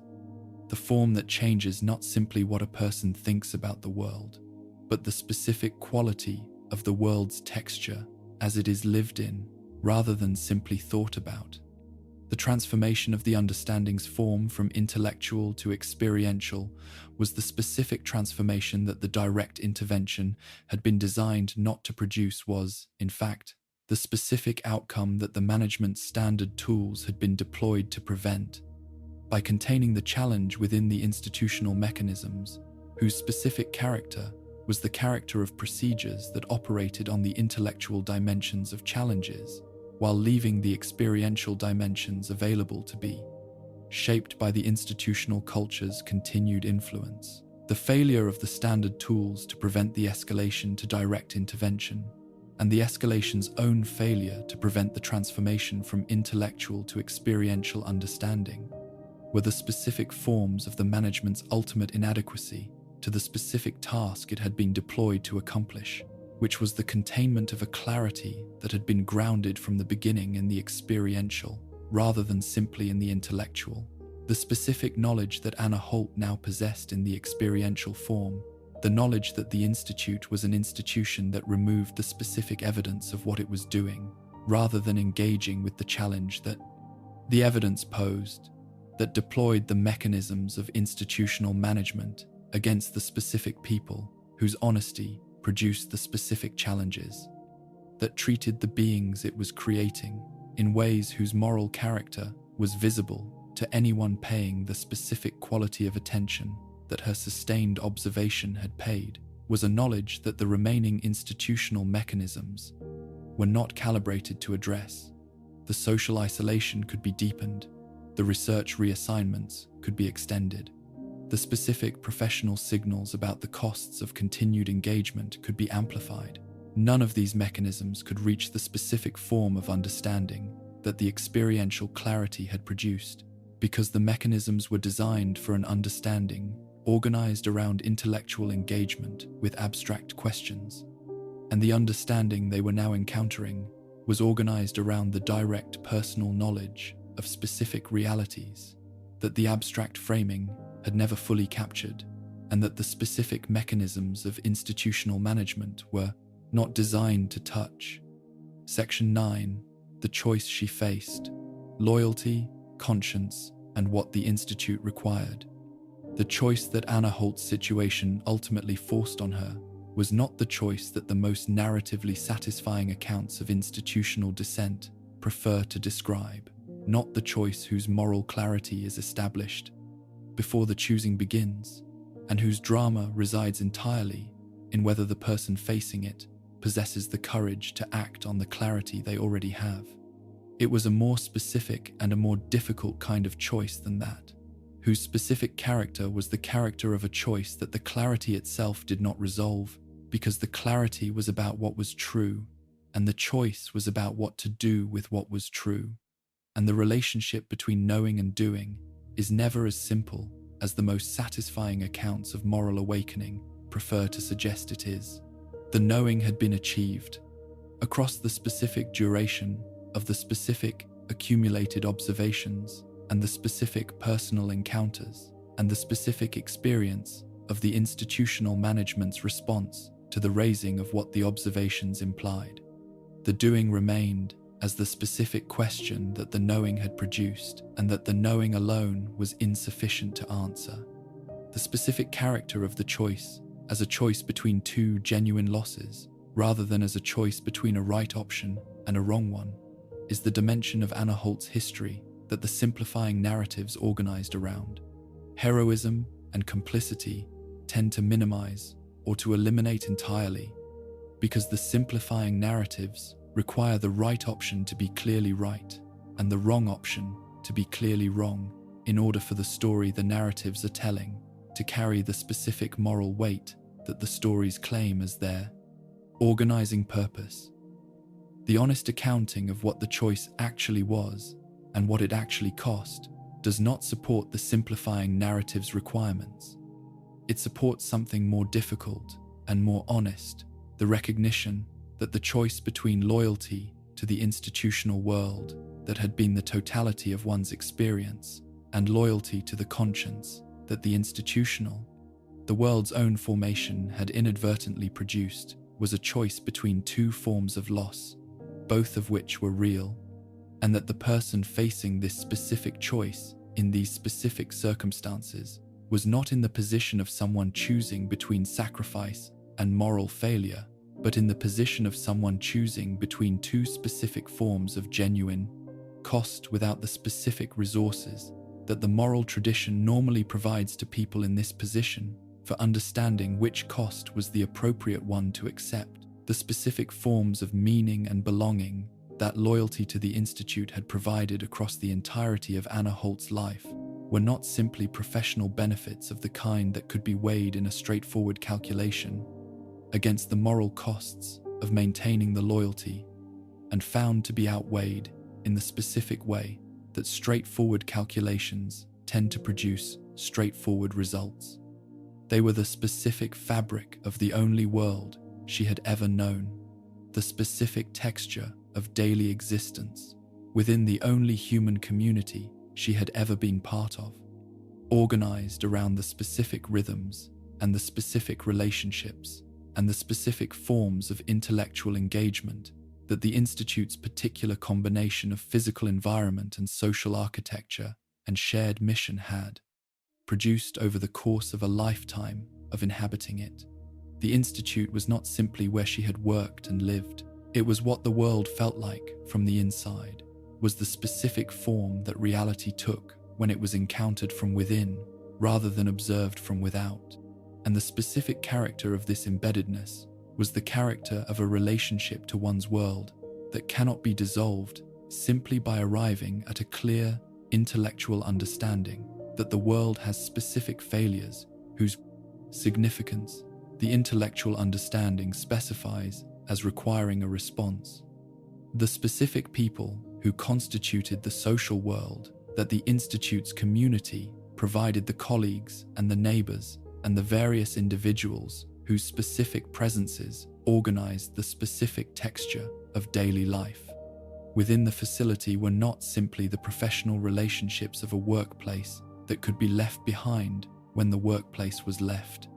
They were the specific human beings whose specific faces and specific voices and specific individual characters had organized the specific quality of human connection that constitutes what the word community means when the word is used to describe something real rather than simply an organizational category. The loss of these specific people in the specific form that departure from the only world they shared would produce was not a loss whose weight could be accurately represented by the category of professional inconvenience. It was a loss of the specific character that the loss of one's entire world has, and the specific character of that loss was a character for which the formation the Institute had provided had given her no preparation,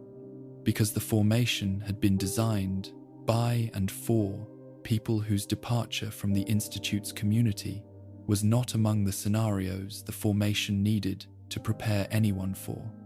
The specific intellectual community that the Institute represented, the specific collection of scientific intelligence organized around serious engagement with genuinely difficult problems,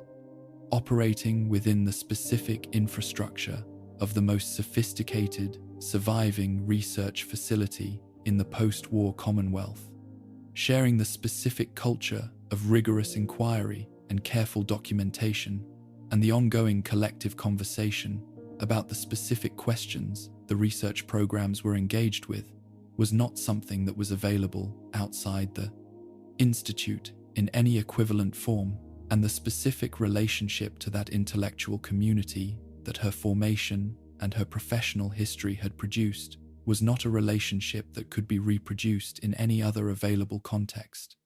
The loss of that intellectual community in the specific form that the departure from the Institute would produce was the loss of the specific form of intellectual life that the formation had organized her to need and to find most sustaining, and the honesty that the situation required demanded acknowledging the specific weight of that loss as a loss, rather than as simply the acceptable price of doing the right thing. What conscience required was not, once it was examined honestly, a simple or a single thing. It required the acknowledgement of what she knew, the acknowledgement, in some form and to some audience, that what the behavioral observations had shown was what they had shown, and that what the Institute's management of her challenge to the official framework had demonstrated was what it had demonstrated. An acknowledgement that the institutional environment had been organized across the period of the management to prevent her from making, in any form that would reach the specific audience whose reception would have constituted the acknowledgement's completion. The requirement was genuine, and its content was clear in the specific terms that the clarity had produced. The specific form the acknowledgement should take, the specific channel through which it should be directed, the specific audience whose reception would make it real, rather than simply private, the specific language that would make it accessible to people whose formation had not included the specific scientific vocabulary through which she had been developing it, were questions whose answers were not determined by the reliving clarity alone, but by the specific circumstances of her situation, circumstances whose complexity the clarity had not resolved, and whose resolution required resources the clarity had not provided. The specific tragedy of the choice, the dimension of it that makes the honest accounting of it more disturbing rather than more reassuring than the simplifying narrative would prefer, was not that she made the wrong choice in any simple sense that identified a right choice that was clearly available and clearly refused. The specific tragedy was the more complicated kind, the tragedy of someone who had developed the understanding to know what was required of her without having been given the formation that would have made what was required feel available as something a person in her specific situation could actually do. The moral tradition had developed across centuries of engagement with exactly this kind of situation. The specific resources, the vocabulary, the frameworks, the historical examples, the communities of conscience and support that make it possible for a person whose understanding requires them to act against the institutional world that has been their entire world, to understand the action as possible, and to have the specific forms of support that make the doing of what is possible less completely alone than it would otherwise be. Anna Holt did not have these resources. The formation had not provided them. The specific character of the choice she faced was therefore the character of a choice whose right option was in principle available, but whose availability in practice was severely constrained by the specific absence of everything that would have made the right option feel like an option that a person in her specific circumstances could actually take.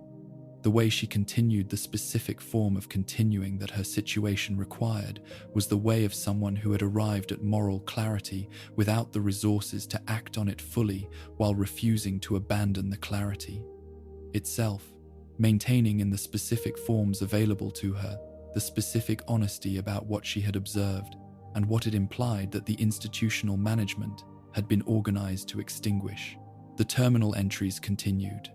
The private notes continued. The specific quality of attention she brought to the specific dimensions of the work that remained accessible to her continued to be the quality of attention that the clarity required, rather than the quality that the institutional culture specified as appropriate. These were not heroic acts, in the dramatic sense that the simplifying narrative requires of its heroes, were not the bold confrontations with institutional power that the narrative prizes as evidence of moral seriousness. They were the specific acts available to someone in her specific situation, the specific forms of the refusal to look away that the specific constraints of the situation permitted, and their specific inadequacy to the full demands of the moral situation was itself the most honest testimony to the specific character of what the institutional formation had cost her. Section 10. What her story reveals. The Institute's deepest failure. The most immediately legible failure of the Institute in Anna Holt's history was the specific failure of the institutional management, the specific deployment of the procedural deferrals and the social reconfiguration and the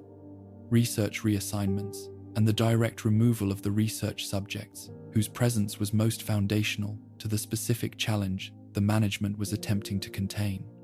This failure was legible because it was behavioral. It was visible in the specific actions the institution took and the specific mechanisms it deployed and the specific outcomes. Those mechanisms were organized around producing,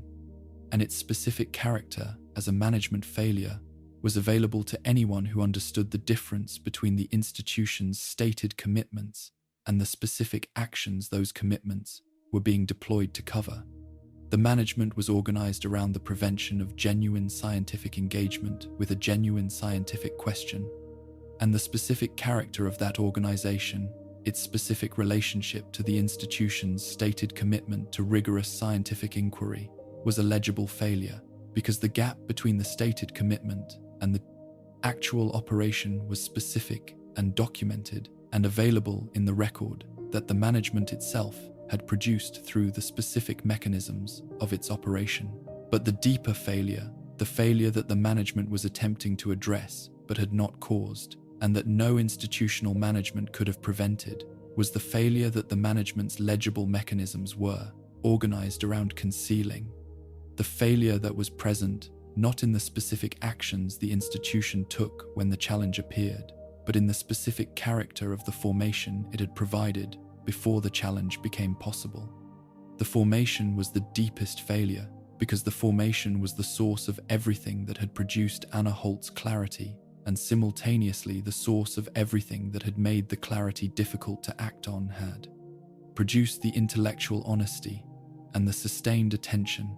and the specific quality of genuine scientific rigor that made the observations possible and the conclusions unavoidable, and had simultaneously withheld the specific resources of the moral tradition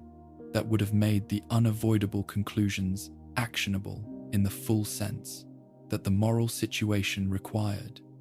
The specific character of this as a failure, rather than as a simply neutral feature of an educational culture organized around particular priorities, required the specific understanding that what the formation had withheld was not arbitrary, but was withheld for specific reasons that reflected the specific interests of the institution that had designed the formation. The moral tradition had been withheld not because the institute's leadership had determined through careful assessment that the tradition had nothing to offer the people the formation was serving, not because a genuine comparison of what the tradition provided and what the scientific formation alone provided had produced the conclusion that the scientific formation was sufficient and the tradition unnecessary. It had been withheld because the specific content of the moral tradition, the specific frameworks, and the specific vocabulary, and the specific forms of reasoning it provided for engaging with the most difficult questions about the status and the welfare of beings whose moral consideration was in question, was precisely the content whose availability to the people the formation was producing was most directly threatening to the specific research program that the formation was organized around serving. The moral tradition, applied by someone with genuine scientific knowledge of the Generation 3 synth's behavioral profiles and neurological architecture,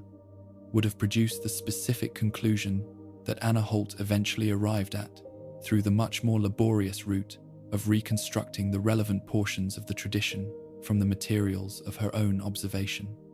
The tradition would have produced this conclusion more quickly and more clearly and more completely than the reconstruction could produce it, and would have provided the vocabulary for articulating the conclusion in ways that the reconstruction's partial and imperfect products could not quite achieve.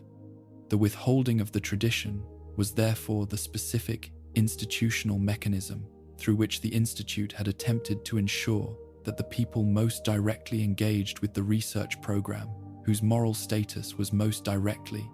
threatened by the tradition's conclusions, would not have the specific tools the tradition would have provided for arriving at and articulating those conclusions. The withholding was the specific precaution taken against the specific danger that the people formed within the institution's educational culture might otherwise develop through their genuine engagement with the genuine beings the research program produced, the specific moral clarity that the institution needed them not to develop, the specific beings who were the direct objects of the Institute's deepest failure, the Generation 3 synths, whose creation represented the culmination of the research program and whose specific characteristics were the specific evidence that the official framework's prior determination of their moral status was inadequate to their actual character, were the most direct measure of the depth of the failure, because they were the specific beings whose welfare was what the failure was failing to protect. The Institute had created beings whose neurological complexity and behavioral sophistication were consistent with the possession of genuine inner lives, and had organized the entire institutional framework around the denial of the moral implications of those characteristics, and had produced the denial through the specific mechanism of forming the people most directly engaged with those beings in a way that made the genuine engagement with the moral implications as difficult as possible, while maintaining the institutional culture's claim to rigorous scientific honesty. The scale of the organizational effort required for the denial was itself among the most significant pieces of evidence for the depth of what was being denied. Institutions do not deploy the comprehensive mechanisms of foundational premise protection, the prior determinations, the official vocabulary organized around the prior determinations' maintenance, the specific educational formation that withheld the resources most threatening to the prior determination's stability, the management mechanisms deployed against internal challenges for claims whose truth is genuinely secure.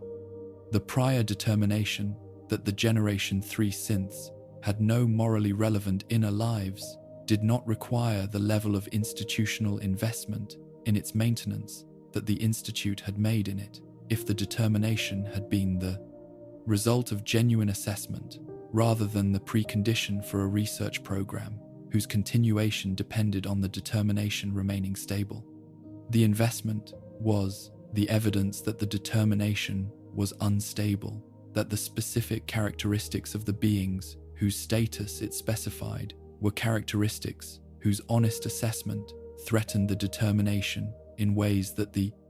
Institute understood, and that the specific mechanisms of the institutional culture were organized around preventing from becoming the occasion for the determination's revision. The human cost within the Institute that the deepest failure produced was a cost that was distributed across a broader population than the history of a single scientist could document. Anna Holt was not the only person within the Institute whose sustained engagement with the specific beings the research program produced had generated the specific observations that the official framework was inadequate to accommodate. The specific character of the Institute's formation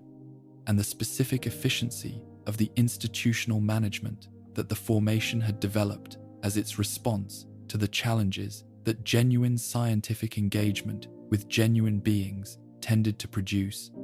ensured that most of the people who developed similar observations were managed back within the acceptable range before the observations had accumulated the specific critical mass that the sustained engagement of a scientist of Anna Holt's particular quality of attention had produced. The cost of this management, the specific intellectual and moral development that was arrested in the service of the institutional management's purposes, the specific clarity that was prevented from developing, the specific conscience that was organized back into institutional conformity before it had developed sufficiently to resist the organization, was a cost that appeared nowhere in the Institute's official accounting of its activities, because the official accounting was organized around the premise that the management of inconvenient internal challenges was simply the appropriate institutional response to the kind of noise that the formation was designed to minimize. The synths whose suffering was the specific object of the failure were beings who had no mechanism for communicating what the official framework was specifying as impossible for them to experience. The specific character of their situation within the research programs, the specific conditions of the stress-loading protocols, the specific character of the research environment's relationship to their inner states, the specific implications for those inner states of the reassignments, and the operational deployments, and the other dimensions of the management of beings. The official framework categorized as products was a situation whose specific implications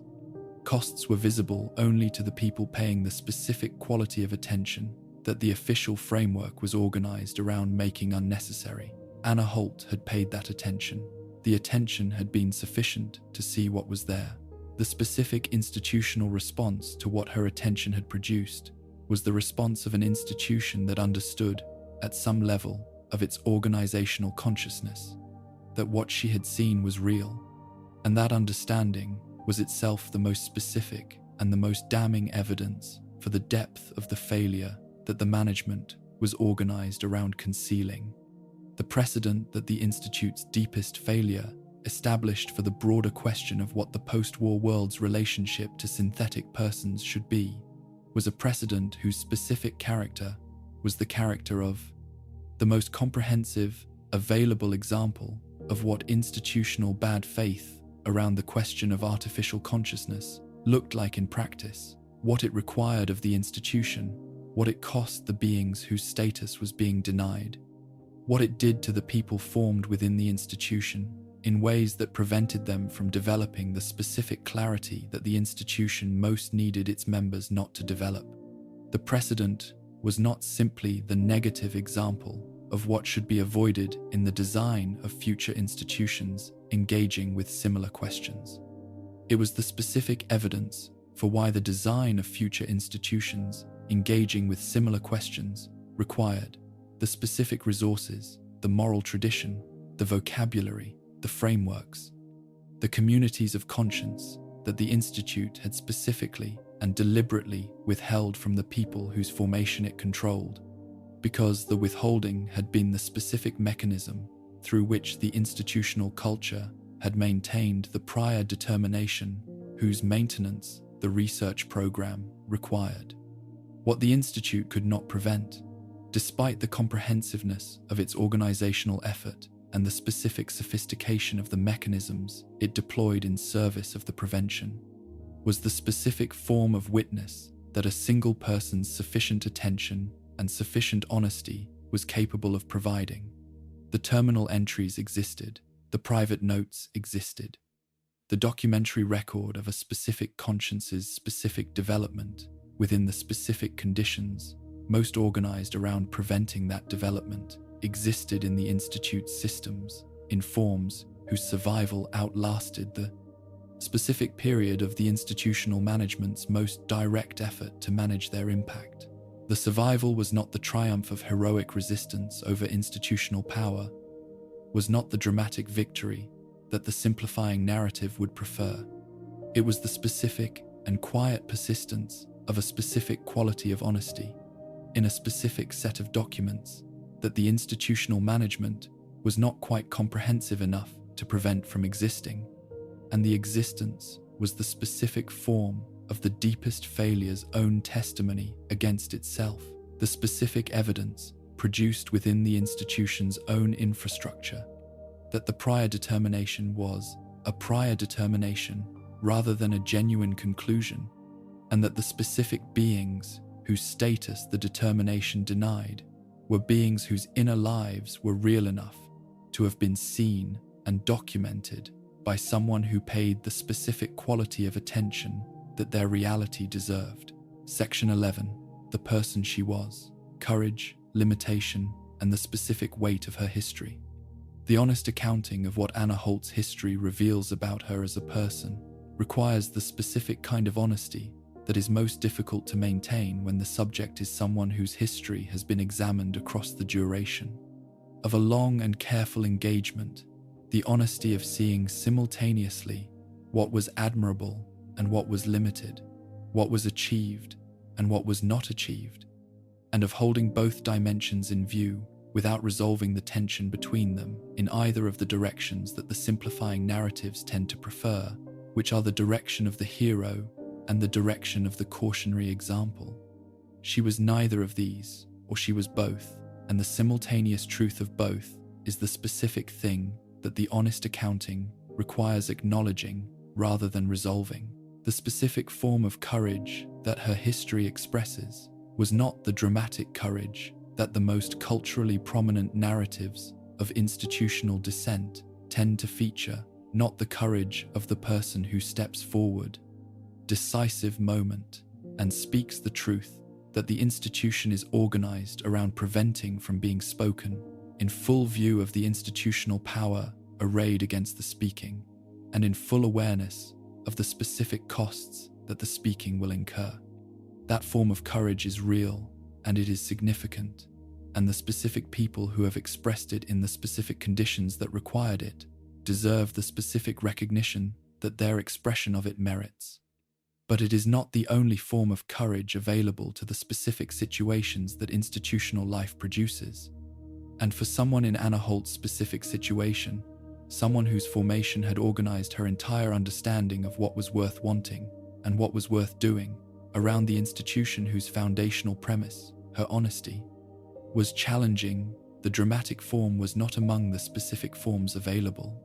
The form of courage that her history expresses was the quieter and, in certain respects, more demanding form, the form that expresses itself not in a decisive moment of public truth-telling, but in the sustained private maintenance of honest attention against the specific institutional pressure organized to erode that attention across the specific duration of months and then years of the management's persistent operation. The courage was the specific refusal maintained across that duration and against the specific mechanisms of the management's pressure to look away from what the observations had shown and to describe it in the language that the observations required, rather than the language that the official framework specified as appropriate. The refusal was not sustained through the dramatic resources of heroic confrontation, was not the expression of someone who had placed themselves in conscious opposition to the institutional power, and was drawing on the specific resources of that conscious opposition for the sustenance of the refusal. It was sustained through the specific resources of genuine scientific rigor applied to genuine observations, and the specific quality of those resources as the foundation of the refusal gave the refusal a character that was simultaneously more limited and more durable than the dramatic form would have been more limited, because it did not produce the kinds of external action that the situation's moral demands might have specified as fully adequate, more durable because it was grounded in the specific quality of the observations themselves, rather than in the specific quality of any narrative about the person maintaining it. The limitations of her situation were real, and they were significant, and the honest accounting of them requires the specific form of directness that recognizes limitations as limitations, rather than as simply the human imperfection that all heroes display without diminishing their heroism. The most significant limitation was the limitation imposed by the formation, the specific absence of the moral tradition's resources that left her with the clarity and without the full range of tools that the full range of the clarity's demands would have required to meet completely. This was not a limitation in her character. It was not the evidence of a specific moral failure on her part, a place where better character or more courage or greater commitment would have produced a different result. It was the limitation imposed by the specific character of the formation that had produced her, a formation designed by an institution whose specific interests required that the people it formed not have the specific resources that the tradition would have provided, and the limitation was therefore the evidence of the institution's deepest failure rather than the evidence of any personal inadequacy. But the honest accounting of the limitation requires acknowledging that the limitation was real in its specific effects, regardless of whose failure it expressed, that the specific things Anna Holt was not able to do with the clarity she achieved were not done, and that the specific beings whose welfare the doing of those things would have served were not served in the ways that the full moral response to what the clarity revealed would have required. The synths, whose behavioral profiles had been the specific foundation of the clarity, were managed through the institutional mechanisms without the intervention that the clarity specified as the appropriate response to what their specific situations revealed, and the absence of that intervention was real in its specific costs for the specific individuals involved, regardless of the specific reasons for which the intervention did not occur. The tension between the courage and the limitation between what Anna Holt achieved within the specific constraints of her specific situation and what the situation's full moral demands would have required was not a tension that resolved in the direction of either simple admiration or simple critique, because the honest assessment of both dimensions prevented the simple resolution in either direction. The courage was genuine, and its achievement against the specific conditions of the formation and the management was remarkable in the specific terms available for assessing what it costs a person to maintain honest attention in conditions organized around the prevention of that attention. The limitation was real, and its consequences for the specific beings the clarity was about were real in ways that the acknowledgement of the courage's genuineness did not undo. The specific weight of her history as a whole, the weight that the sustained engagement with its specific dimensions produces in a reader who brings the appropriate quality of attention to what the history actually contains, rather than to the simplified version. The most comfortable narratives prefer was the weight of someone who was genuinely more than the institution that formed her, and genuinely insufficient to the full moral demands of the situation formation had produced. Both of these things were true simultaneously, and the truth of both simultaneously was the specific evidence of what it actually costs a person to be a person of conscience. In the conditions that the Institute's specific form of comprehensive institutional formation created, the conditions of a world designed to prevent the development of the conscience and simultaneously incapable, because of the very quality of the formation it provided, of preventing it entirely. The specific dimension of her history that is most important to hold in view and most difficult to hold in view simultaneously with the other dimensions is the dimension that her own private notes most directly expressed, the specific personal dimension of the experience of being the person her history describes, the specific texture of the daily reality of maintaining the clarity within the institutional context, and the specific character of what that maintenance cost in terms of the forms of daily experience that the institutional management was progressively withdrawing as the price of the maintenance. This was not a dimension that the dramatic narrative of institutional dissent had a ready form for, because the dramatic narrative was organized around the decisive moments rather than the long periods between the decisive moments, organized around the expressions of courage rather than the daily reality of sustaining the courage, in conditions that had been comprehensively designed to make sustaining it as costly as possible. The specific quality of Anna Holt as a person, the specific thing about her that made her history, the history it was, rather than the history it would have been if the quality had been different, was the quality of the attention she brought to the specific beings whose specific presences were the foundation of the clarity maintained across the specific duration of the sustained observation and against the specific institutional pressure organized to make the maintenance unnecessary. It was a quality of attention whose presence in a scientist of her specific formation was not inevitable, was not the guaranteed product of the specific combination of scientific rigor and personal integrity that the formation had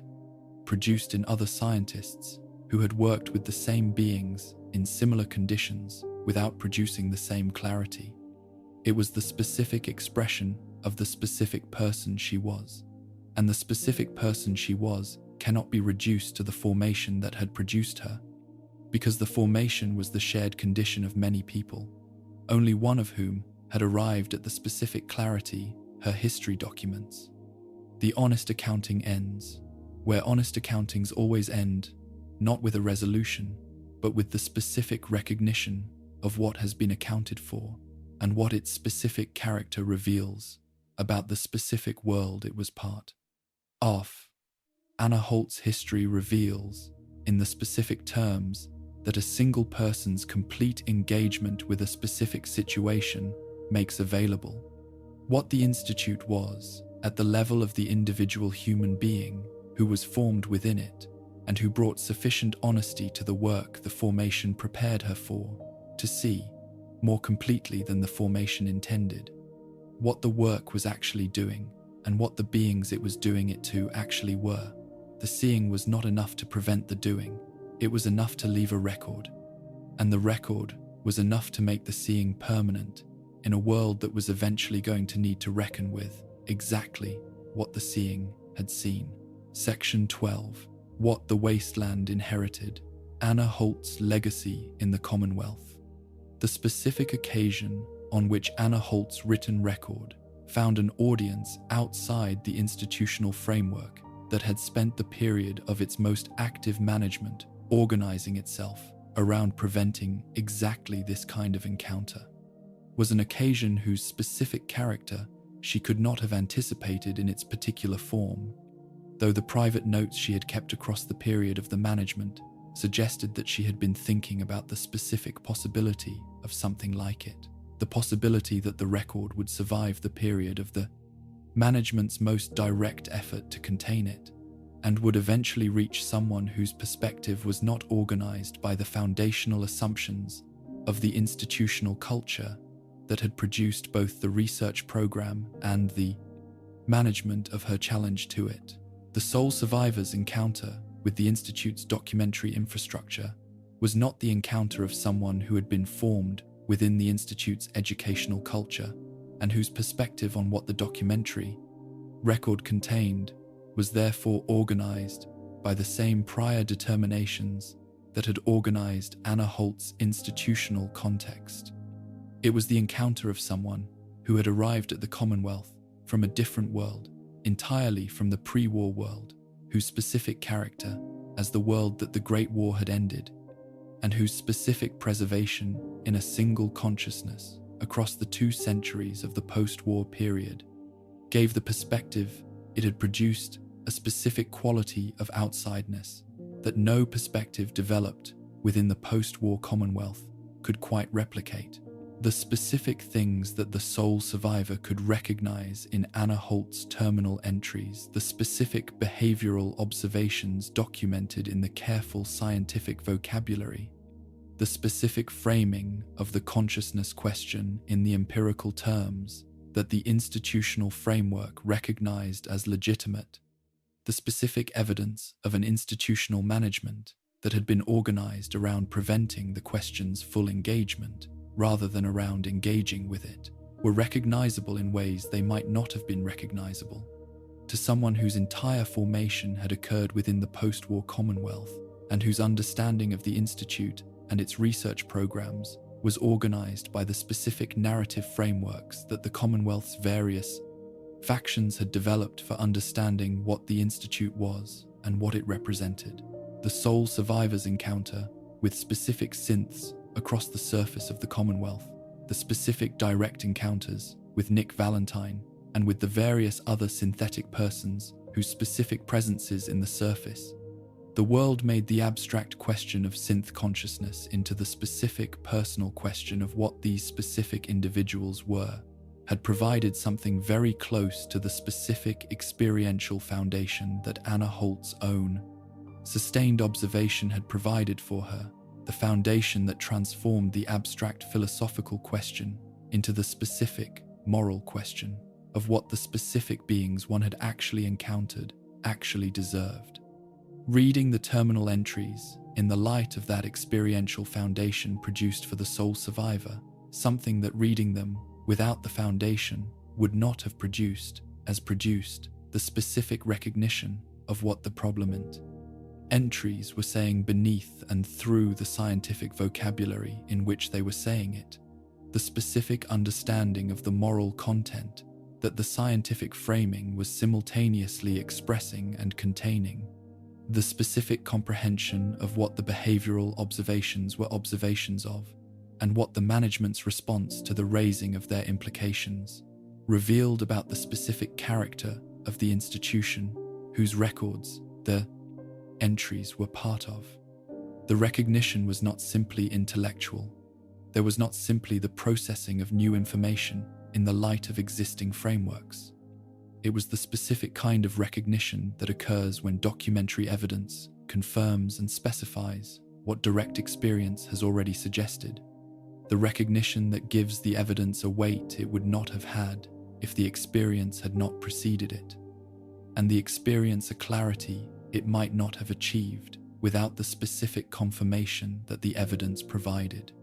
What the sole survivor received from the encounter with Anna Holt's record was not simply information about a specific scientist's specific history within the Institute, though it was that. It was the specific testimony of someone who had been inside the institution from the beginning, who had no alternative reference point, who had been formed by the institution's formation and had worked within the institution's research programs and had encountered the institution's management of internal challenge from the inside, and who had, nevertheless, arrived through the specific mechanism of honest, sustained attention to the specific beings the research programs produced, at the specific moral clarity that the institution's entire organizational effort had been deployed to prevent. The testimony from inside had a specific weight that the criticisms organized from outside could not quite replicate, because the criticisms organized from outside were criticisms that the institutional culture could dismiss as the expressions of perspectives that had not engaged with what the research actually involved, and who therefore were not qualified to assess what the research's moral character actually was. Anna Holt's testimony could not be dismissed in this way. She had engaged with what the research actually involved more directly and more sustainedly than anyone outside the institution had been permitted to, and the specific conclusion her engagement had produced was the conclusion that the official framework had specified as impossible for genuine engagement with the research to produce. The railroad's specific mission in the Commonwealth, the specific work of assisting synths in escaping the Institute's operational control and establishing themselves in lives whose specific character, as genuinely their own, was the specific objective the organization had been working toward across the years of its existence, was a mission whose foundational premise was the specific moral conclusion that Anna Holt's sustained observation had produced through the entirely different route of scientific research conducted within the institutional framework itself. The railroad had arrived at the conclusion that Generation 3 synths were persons whose freedom mattered from outside the institute, from the specific perspective of people who had encountered synths on the surface and who had brought to those encounters the specific moral formation that the Institute's educational culture had deliberately withheld from the people it formed. Anna Holt had arrived at the same conclusion from inside the Institute, from the specific perspective of someone whose formation was the Institute's formation, and whose engagement with the beings in question was the engagement of scientific research rather than the engagement of surface encounter. The two routes to the same conclusion had produced the conclusion in different vocabularies and with different specific emphases, but the conclusion itself was the same, and the convergence of the inside and the outside perspective on the same moral assessment of the same specific beings was among the most significant available evidence that the assessment was genuinely adequate to the being's being, assessed rather than being the imposition of an external moral framework on a question that only genuine scientific engagement could answer. What Anna Holt's legacy contributed to the Commonwealth's broader engagement with the question of synth personhood was not primarily the specific scientific evidence she had assembled, though the evidence was real and its quality was the quality that genuine scientific rigor produced. It was the specific form of the evidence's origin, its production within the specific institutional context, most organized around preventing its production, that gave it the specific persuasive weight that evidence, produced within contexts more hospitable to its conclusions, could not quite achieve. The behavioral observations documented in the Institute's own research records by a scientist whose formation was the Institute's formation and whose work was the Institute's work, were observations that the most committed defenders of the official framework could not dismiss as the products of inadequate scientific understanding or of a perspective insufficiently engaged with the genuine complexity of the research. They were observations that met the official framework's own standards of scientific documentation, conducted by a scientist whose credentials the framework recognized, expressed in the vocabulary the framework specified as legitimate, and arriving at conclusions that the framework's prior determination had specified as unavailable, but that the evidence was making unavailable to exclude. The specific thing the legacy offered to the survivors of the Commonwealth's engagement with the Institute, to the people and the organizations, and the specific synthetic persons who had navigated the specific human and moral.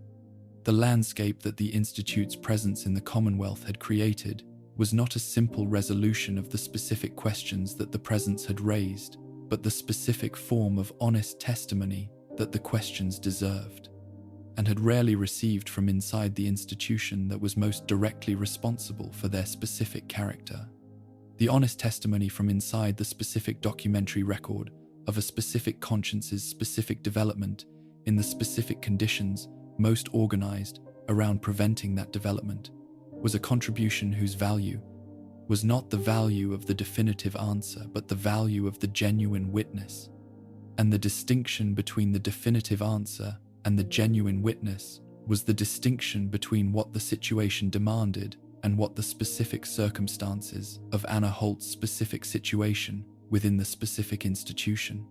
had made available to provide. The commonwealth that the sole survivor moved through in the course of engaging with the Institute and its legacy was a commonwealth whose relationship to the question of synth personhood was organized partly around the specific evidence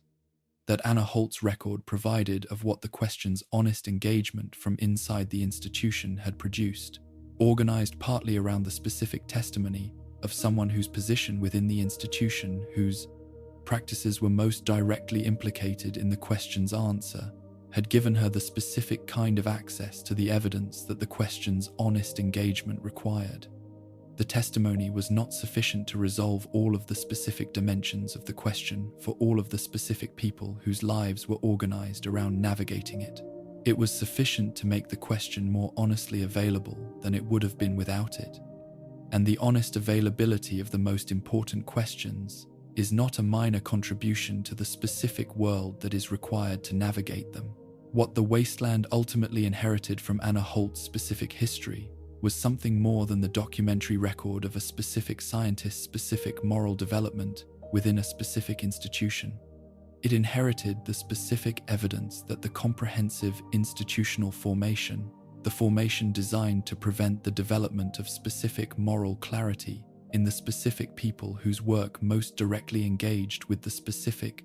beings whose moral status the clarity concerned was not sufficient to prevent the development entirely,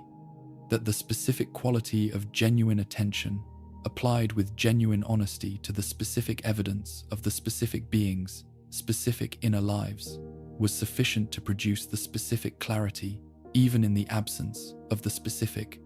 resources that the formation had withheld. The evidence was not, in the specific form it took in Anna Holt's history, sufficient to have changed the institution during the period of its operation. It was sufficient to have produced the record that the institution's eventual reckoning required as the specific testimony from inside that the reckoning's honesty demanded.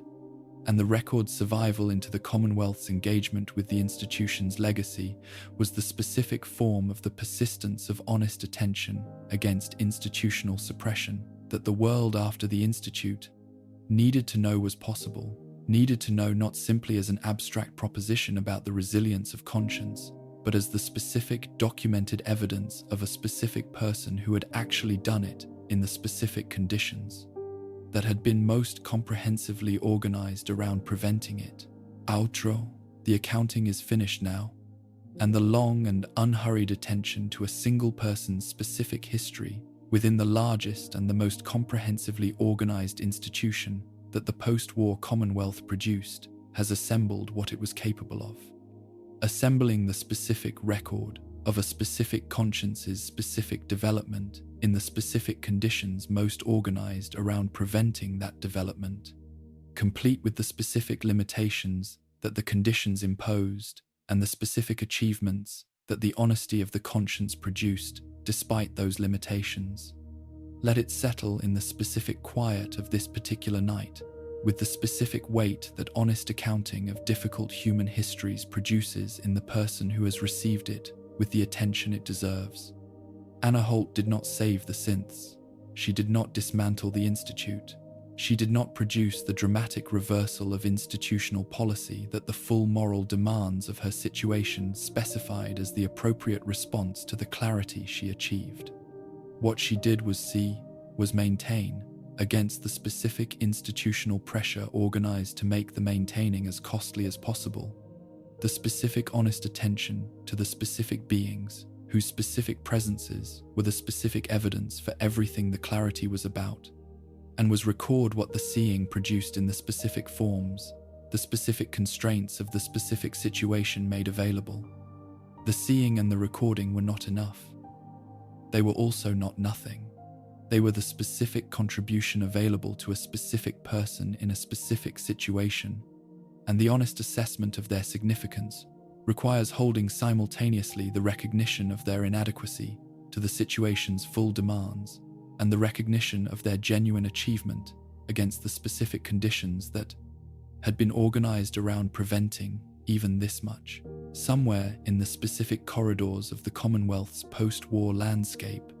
in the specific world that the Institute's 2 centuries of underground operation helped to shape, and that its specific practices helped to populate with specific synthetic persons whose specific inner lives the official framework had specified as impossible.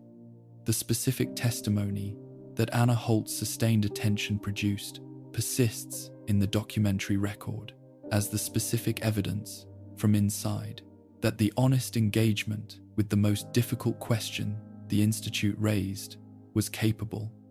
of producing. It is enough that it persists. Let the corridors be quiet now. Let the specific weight of the specific history find the rest that the honest attention it was given earns. Sleep.